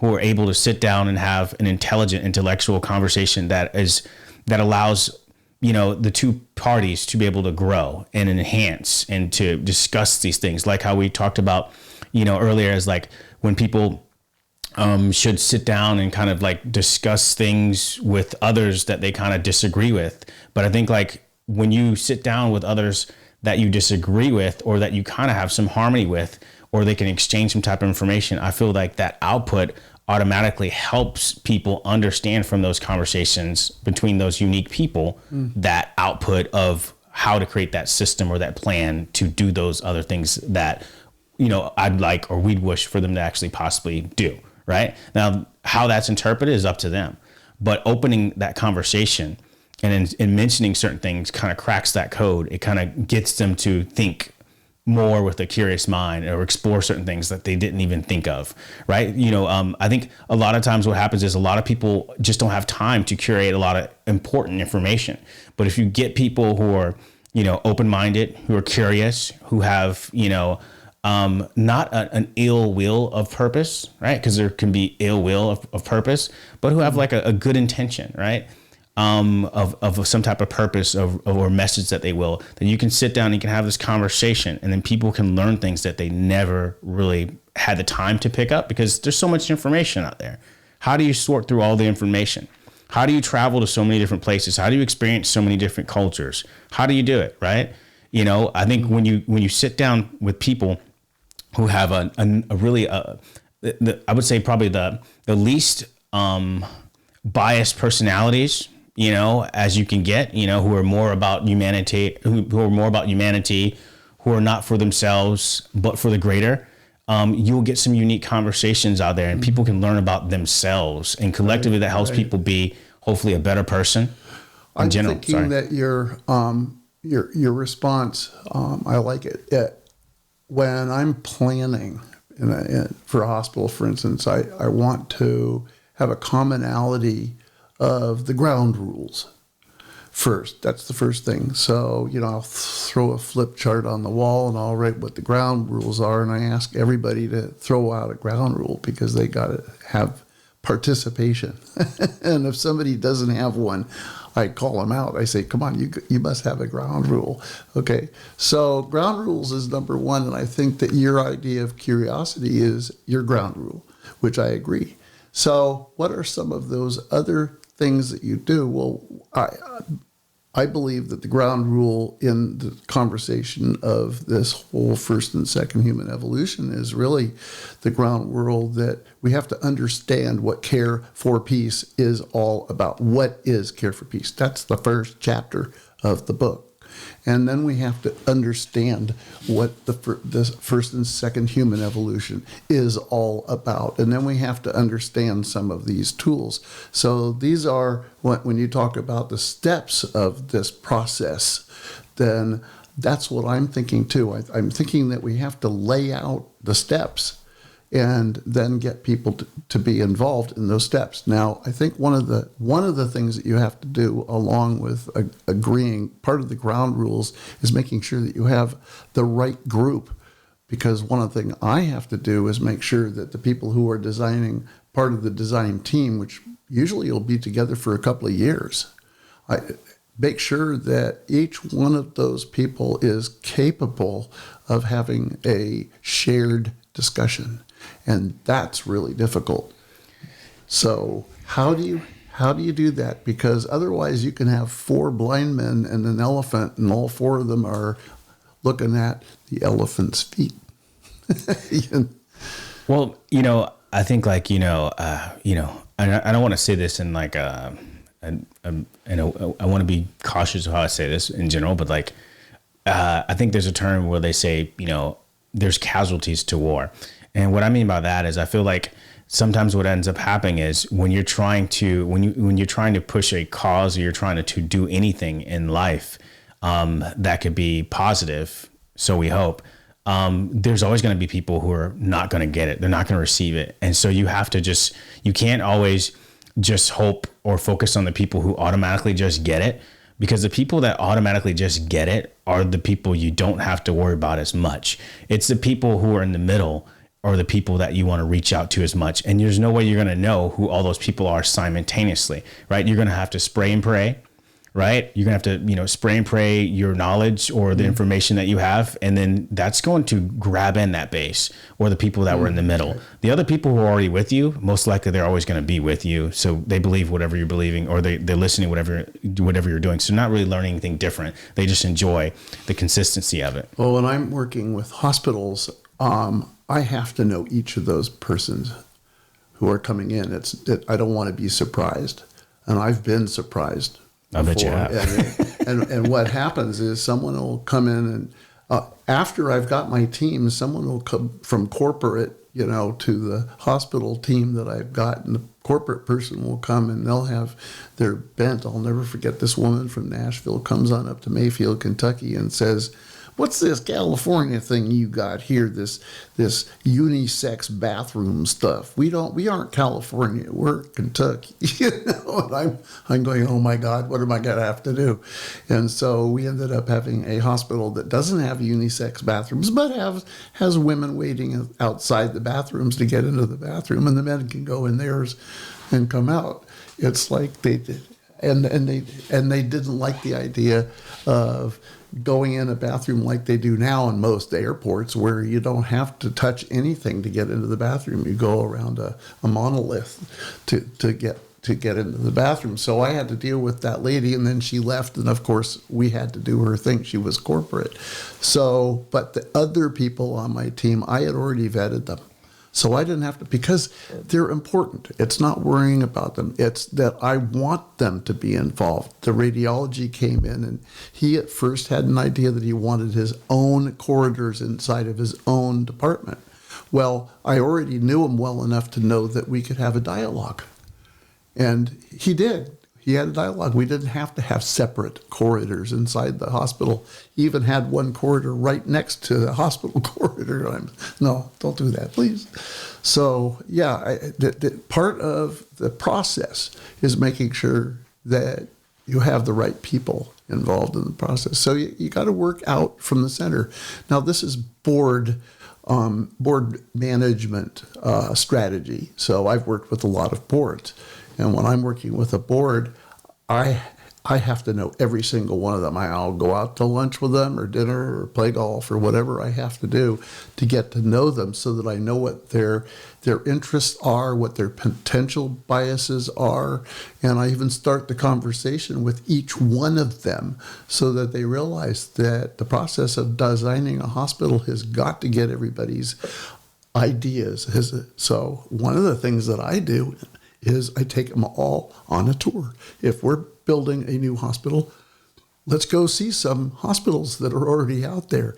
And then you can come back and you can say, "I wouldn't have done that. Why did they do that? They don't have a closet big enough for all that stuff they've got on the unit. They've got stuff in the corridors." And this, okay, so guess what? When we designed the hospital, we made sure that we had enough closet space for all the equipment that goes, and especially operating suites. My God, you got tons of mobile scans and all sorts of stuff that you have. So, in answering my own question, I go back to my planning career and throw it out as something that we need to do when we're designing and planning the second human evolution.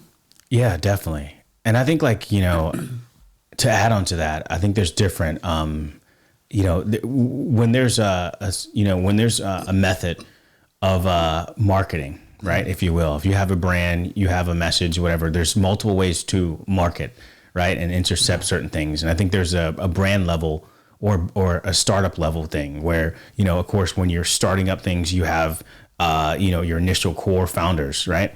And then, of course, you have a mission, you create brand around that, and then you expand from that based off of that mission-driven thing. Yeah. But I think, like, when you're doing things from, let's say it's how do you say this? If you're doing things from a messaging point, for example, like, I would say probably like a Joe Rogan or a Lex Fridman, people like this from the communication space. I think it works different. I think it's just like you have to really, bring on people who, how would I say it? People who help push conversations and who open up these conversations, and you have to be open to receive them.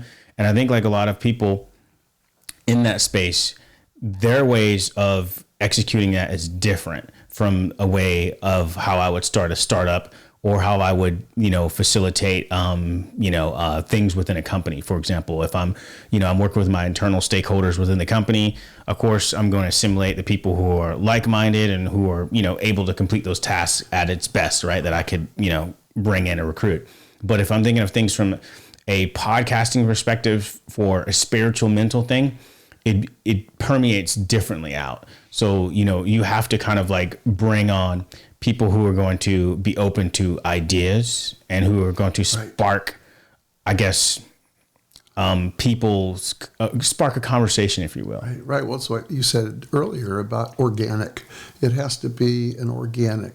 Joe Rogan is a perfect example. I mean, when he has people on, it's a very organic conversation, and that's what you're doing. You have a natural outreach capability to make the conversation organic because you listen and your commentary bounces off the issue, not me, but off the issue, which is very important to me, to my way of thinking, because you're not disagreeing with me, you're not agreeing with me, you're talking about the issue right here in the middle of the table. And that's actually pretty rare. So thank you for that. Yeah, I think, and thank you for that, actually noticing, because I think sometimes when I do speak to some people assume that I'm feeding my opinion directly from my source, and I don't do that. I always speak almost as a third person to the information and let people do what they will with it, and just provide feedback or asides, or just to open their mind. Hey, here's this in the middle. Here are some of the facts. Here's how we dissect data, and here's some of the data here. Now figure it out for yourself, how to feed yourself. I'm going to show you how to fish, but I'm not going to actually fish for you. Yeah. And I think that is, I think, like, we could probably go, I don't know if this was a Christian biblical parable, but I think it goes something like this. Maybe I'm paraphrasing it possibly wrong, but you teach a person, how to fish in you never have to. They eat for a day, and if you teach them to fish, they eat for a lifetime. And what we told the people in Burma is that what we want to do is help you build a fishing boat. So we built a clinic, and I love that expression. And I think that's huge, and I think, like, that is kind of how I like to do things. And I think sometimes it can be taken out of context because people will see a person, and when they see a person, they think that person is voicing their opinion directly from themselves. And it's like, no, I'm independent from what I'm saying. I'm just showing you, here's how you do it, and here's how you can find the information. Now, I'm just spitting out how to do that, but you might see a person, and it's that information coming out of that person, so they want to identify that person's personal opinion, but it's not tied in with my actual opinion. It's, if I give my opinion, I'm going to tell you something totally different. Well, I like that expression because I've used it before when describing my expression that I wrote on the bottom of the front cover of the book, which is the process is the solution. Teaching people how to fish is the process. How do I catch a fish? Well, here's how you do it. Step by step, by step, by step, by step. You don't use rotten bait. You use worms, whatever. So, it is a step by step. But I think that the more we can get to the process orientation, then the easier it will be to be flowing with the ideas rather than having them stuck in the middle. No. Right. Yeah, totally. And I want to also bring up something else too as well. I want to talk a little bit about some of your journey and some of the experiences that you experienced traveling worldwide as well. One, I would probably be, and I want to actually clear this up too. I want to ask you this question. This may be a little bit off, but did you say you were in Vietnam? Were you in the war or something like that, or you just like visited, or what was that? I was a hospital corpsman trainee in the United States Coast Guard Reserve.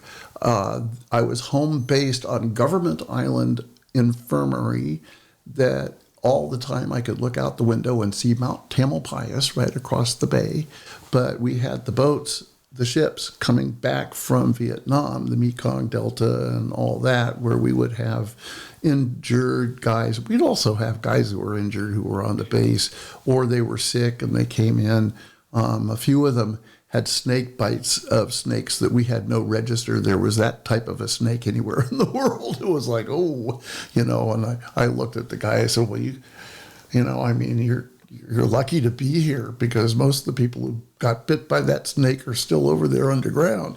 So that's what I was doing. And I started doling out bedpans. I mean, I started at the bottom, as it were, and worked up in my life until, as a Coast Guard Reserve trainee, I went from bedpans to doing shots when the recruits came in, to handing out medications, and then to giving shots, medications, you name it. And that's where I really got that unbelievable feeling that there's a relationship between care and peace. I felt the care. I felt that wonderful thing. How this is so nice being able to care for somebody. I mean, and I was like 19 years old, and I had not had that feeling before. And the guys I was taking care of, they were not like the nasty guys who I grew up with, because boys will be boys, and they were good people. These guys who were lying dead in bed, and some guy had a sunburned butt, so I had to.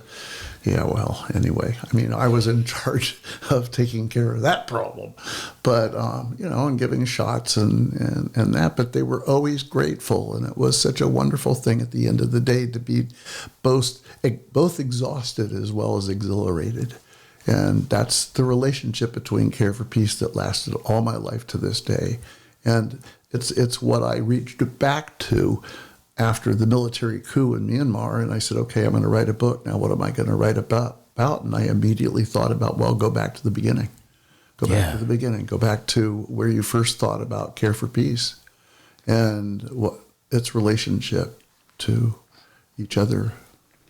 Yeah, so, when you talk about, for example, let me step back for a second.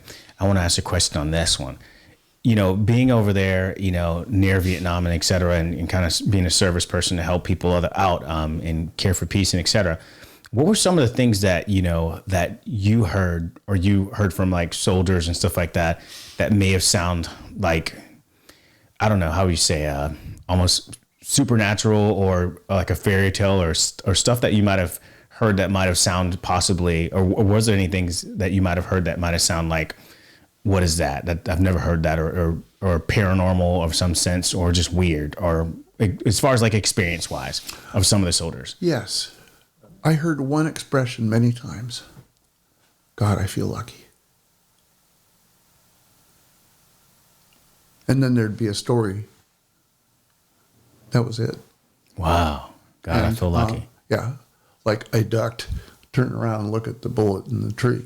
That type of a thing, and that was not an example. That was just my example of boy, was I feel lucky, Heck, my dad during World War II was in a submarine and he got an appendix. So the submarine was only a day away from Norfolk and Virginia. And so the submarine turned around, dumped him off so that he could go to the hospital and get his appendix taken out. They didn't wait for him. The submarine just left and never came back. Boy, was my dad lucky. So, these stories are just, they're out there. Wow. That's really interesting. Yeah. Everything has a purpose and some direct thing that you might not even, pick up. Yeah. It's interesting. At the time, I didn't think to ask the question that you're asking.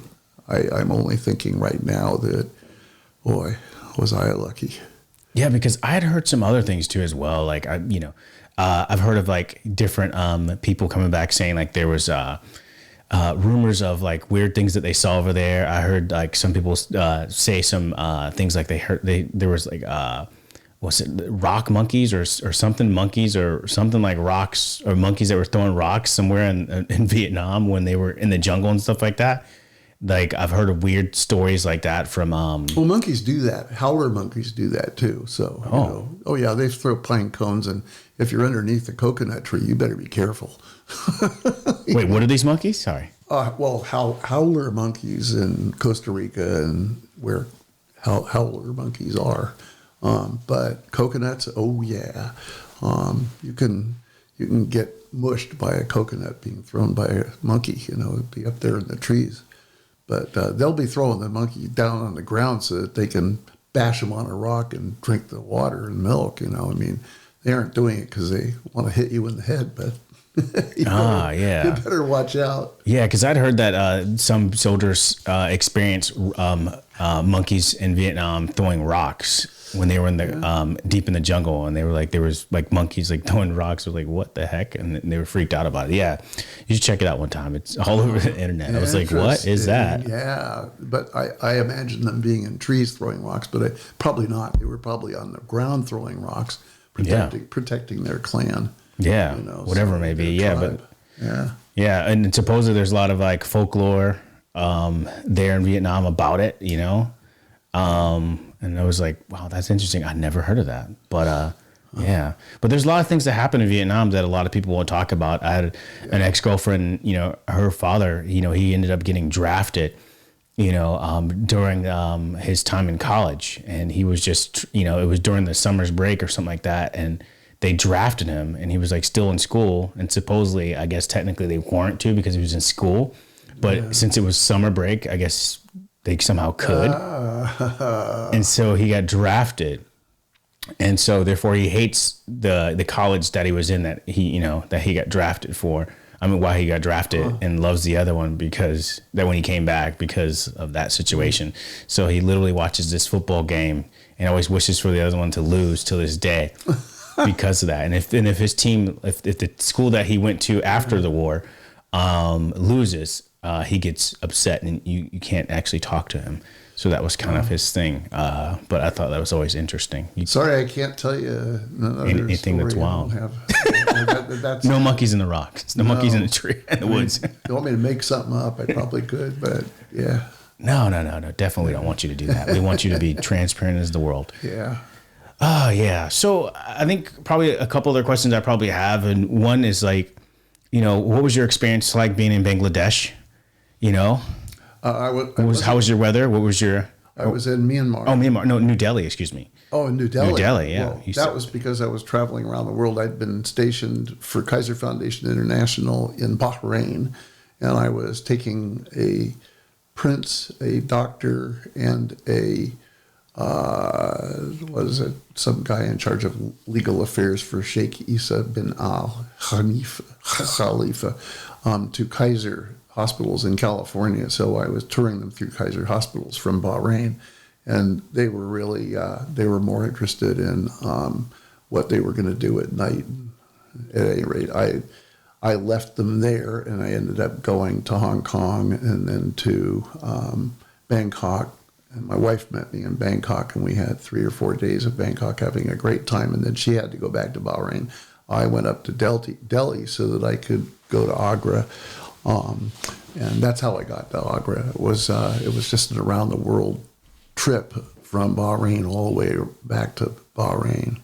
So just because Pan Am at the time was saying, okay, if you have to stay in 4 different places. Well, okay, 1 is California, 2 is Hong Kong, 3 is Bangkok, and 4 is New Delhi. Yeah. So Was it smoggy over there? Like, what was the weather? My friend Sonia's been trying to get me to. yeah, in Myanmar, which is, now that's another whole different story. Myanmar is getting hit with a lot of smog from India, because India is using a lot of the cow dung to cook food.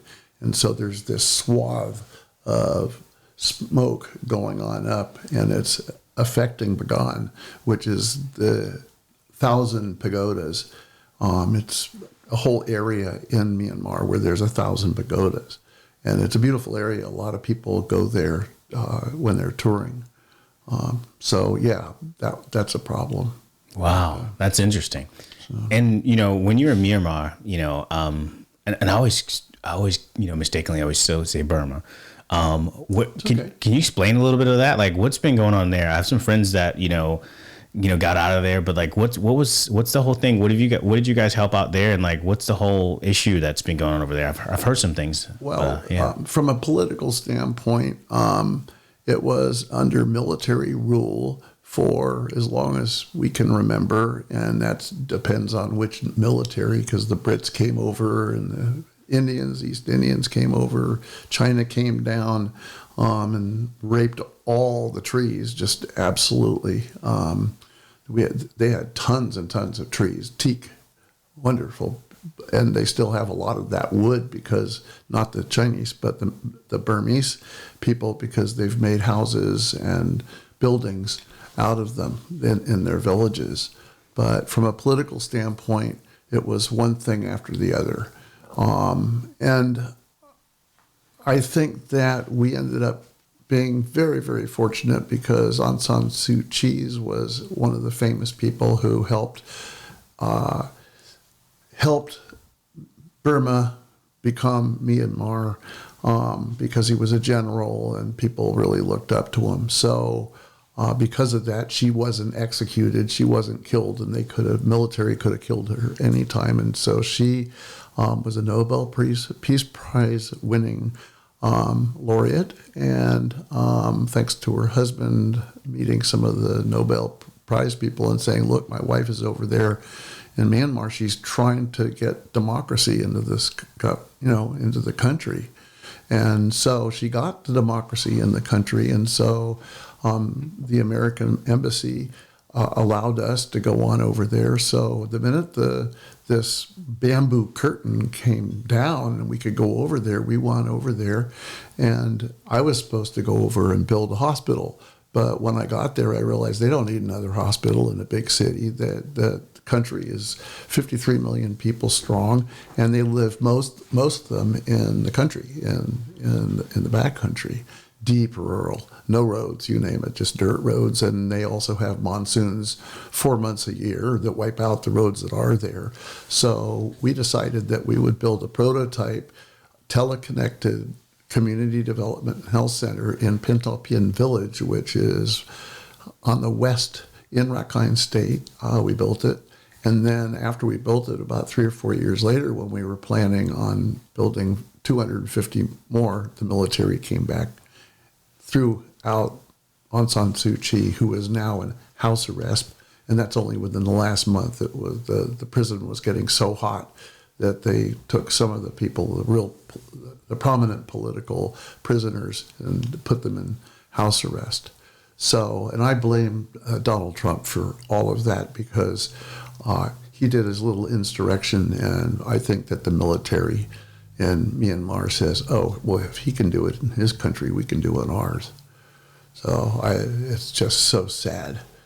Wow. It's not looking pretty over there either. No, it isn't. And we really have to be careful with our communications.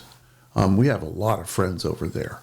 And we made a lot of friends at the highest levels of government and at the highest levels of village, and township and state.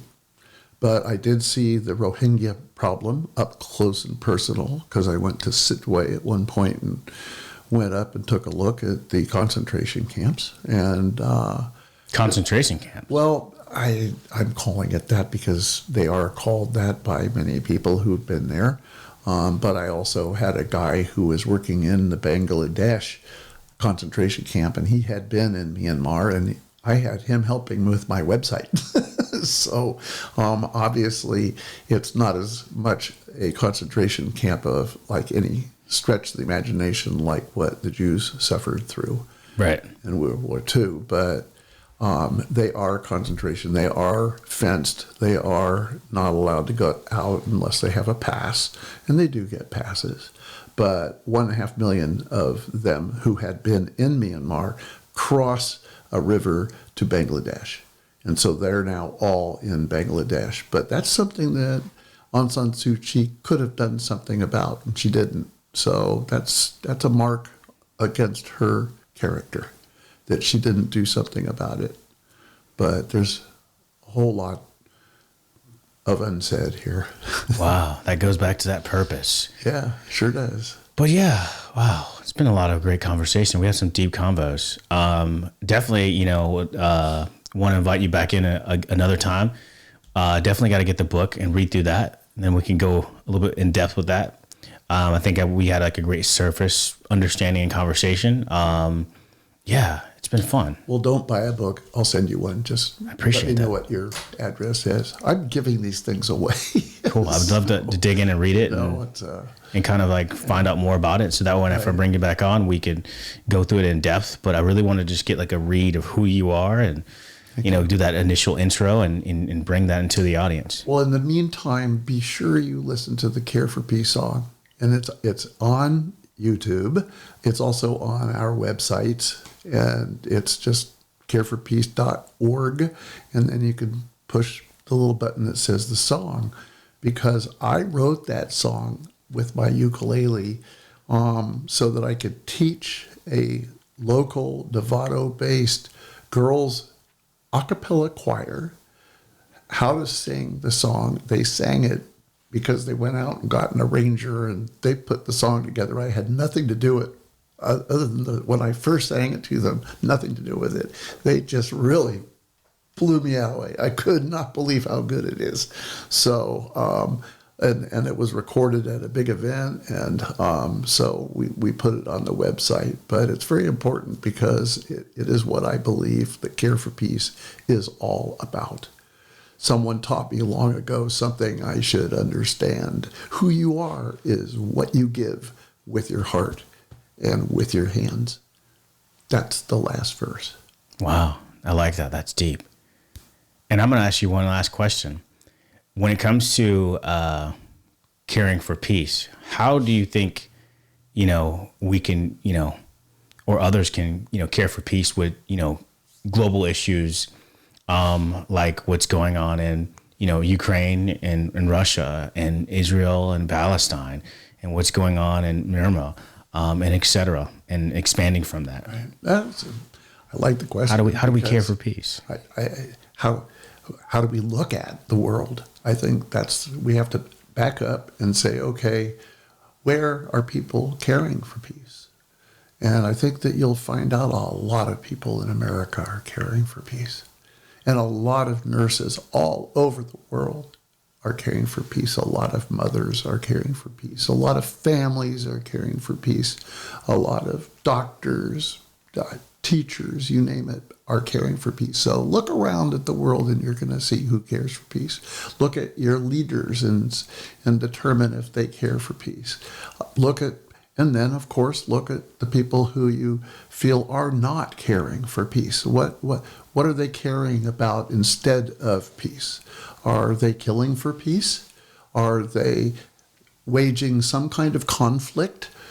Because that's not caring for peace. And that means that they didn't sit down and talk. They didn't think. Frankly, I think that if you think, you should be able to talk. And if you talk, you should think. It's just some little basic here.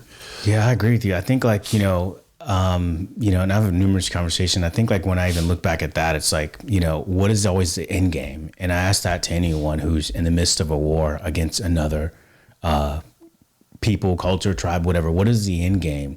If such and such doesn't agree with you, what is the end game? what are we going to be doing? Are we saying that are you going to annihilate an entire people or get rid of them because, you don't agree with them, or like, what is the end game, or vice versa? What is the end game? Like, how do you want to bring in that care for peace? Like, how do you want to create, some type of harmony? Cause like, if you don't have that in mind, then I question, the motive, right? Well, look what Anthony Blinken is doing right now. He's talking to Israel and he's saying, what kind of governing is going to take place in Gaza when this thing is over? And that's the right question. Now, I believe that the world needs to be sectioned out into governing locations. If a location isn't governable, then you've got to find a way to make that area governable. And if that means some autocracy for a while, or it's a democracy and then that person gets kicked out and they bring somebody else in, you can use the parliamentary system or our wonderful American system, which, I mean, we have autocracy built into our bureaucracy. That's why we have laws and regulations and everything else. We've got rules. And that's why Trump is being brought on the carpet right now, because he broke the autocratic rules of our bureaucracy that was established by our legislator. So I think that we just have to stand back and look at where is care for peace happening right now. And I tell you, go to any hospital, you'll find a lot of it. You go to any school, you'll find a lot of it. Look at kids. Kids, they know what care for peace is, most of them. So, look at the models. Who do you look up to? And that's where religion comes in. I listen to people who say, I believe in Jesus Christ and in the Bible and all that. I said, thank you. I believe in Martin Luther King. Thank you. Florence Nightingale. Thank you. I think if you look at our history, you will find a lot of care for peace. This is no new idea at all. So I'm just throwing out, hey, start taking note and let us know who those people you're looking at. Because when it comes right down to it, a government must strive to be as good as the best person it hopes to represent. I will say that again. A government needs to strive to be as good as the best person it hopes to represent. And what that means is the people that you look up to, whether they're dead or alive or even myth, I don't care. You can look up to those people and icons, and those are the people that you should be modeling and thinking about when you are choosing a leader, when you're electing a leader, when you're electing a representative. Those are the people who need to look like, sound like, feel like what you think is going to make you stand up strong. That's my man. That's my woman. That's who's, I'm for that person because they're for me. Yeah. Yeah. And I see that, but at some point I also think, like, when people do that, it can, there's obviously pros and cons to that, for extremity, right? Like we're talking about, like with Ukraine and Russia, one side wants to have this view and that's my person, and the other side say, no, this is my person. And there's just like this conflict. And even when you look at, things that are going on, obviously, with, Israel and, the Palestinians, it's like, the Israelis, are saying, hey, well, they're bombing us all the time, and they've got took a bunch of our people and let our people free. And then, maybe we can get some type of like, peace or arrangement of that. And then the other side is like, well, no, you took my land and, we want this back, and, you're bombing us, you're killing a lot of us, and, et cetera. So there's always going to be these two different sides of disagreements, that the other sees as, I guess it's perspective based is what I'm saying. One person sees the other person as, the bad guy, and the other person sees the other person as the bad guy, but both parties are kind of committing some type of how would I say, not a good perspective for the human course, if you will. Anthony Blinken is saying that we need to know what the governing is. Okay, I thought that was a wonderful thing. However, just 2 weeks ago, I was in Belfast, Northern Ireland, and I was toured to the wall and to where the Catholics and the Protestants had been fighting. I went by where some Protestant houses were right by the wall, but they had mesh and a high mesh fence because people on the other side were throwing rocks and Molotov cocktails at one point. And a man who was touring us was someone who had been through the Troubles, and that's what they're called, the Troubles in Ireland. It's when there was lots of people killing each other. And he said, you know, there's all sorts of things we can do, but it's going to be very hard to change anybody who was part of the killing or saw it up close and personal. He said, but what you can do is teach the children. And I said, bravo, absolutely. We've got to help kids learn from history, learn from people who have been there. That man should have come from Belfast to my schools, my kids' schools today. But they don't, But, and I agree with that. But I think like what ends up happening is sometimes, you have to be careful what the source is, because sometimes with that teaching, it could be negative to another person's, way of life, right? Because you could teach people the wrong thing, right?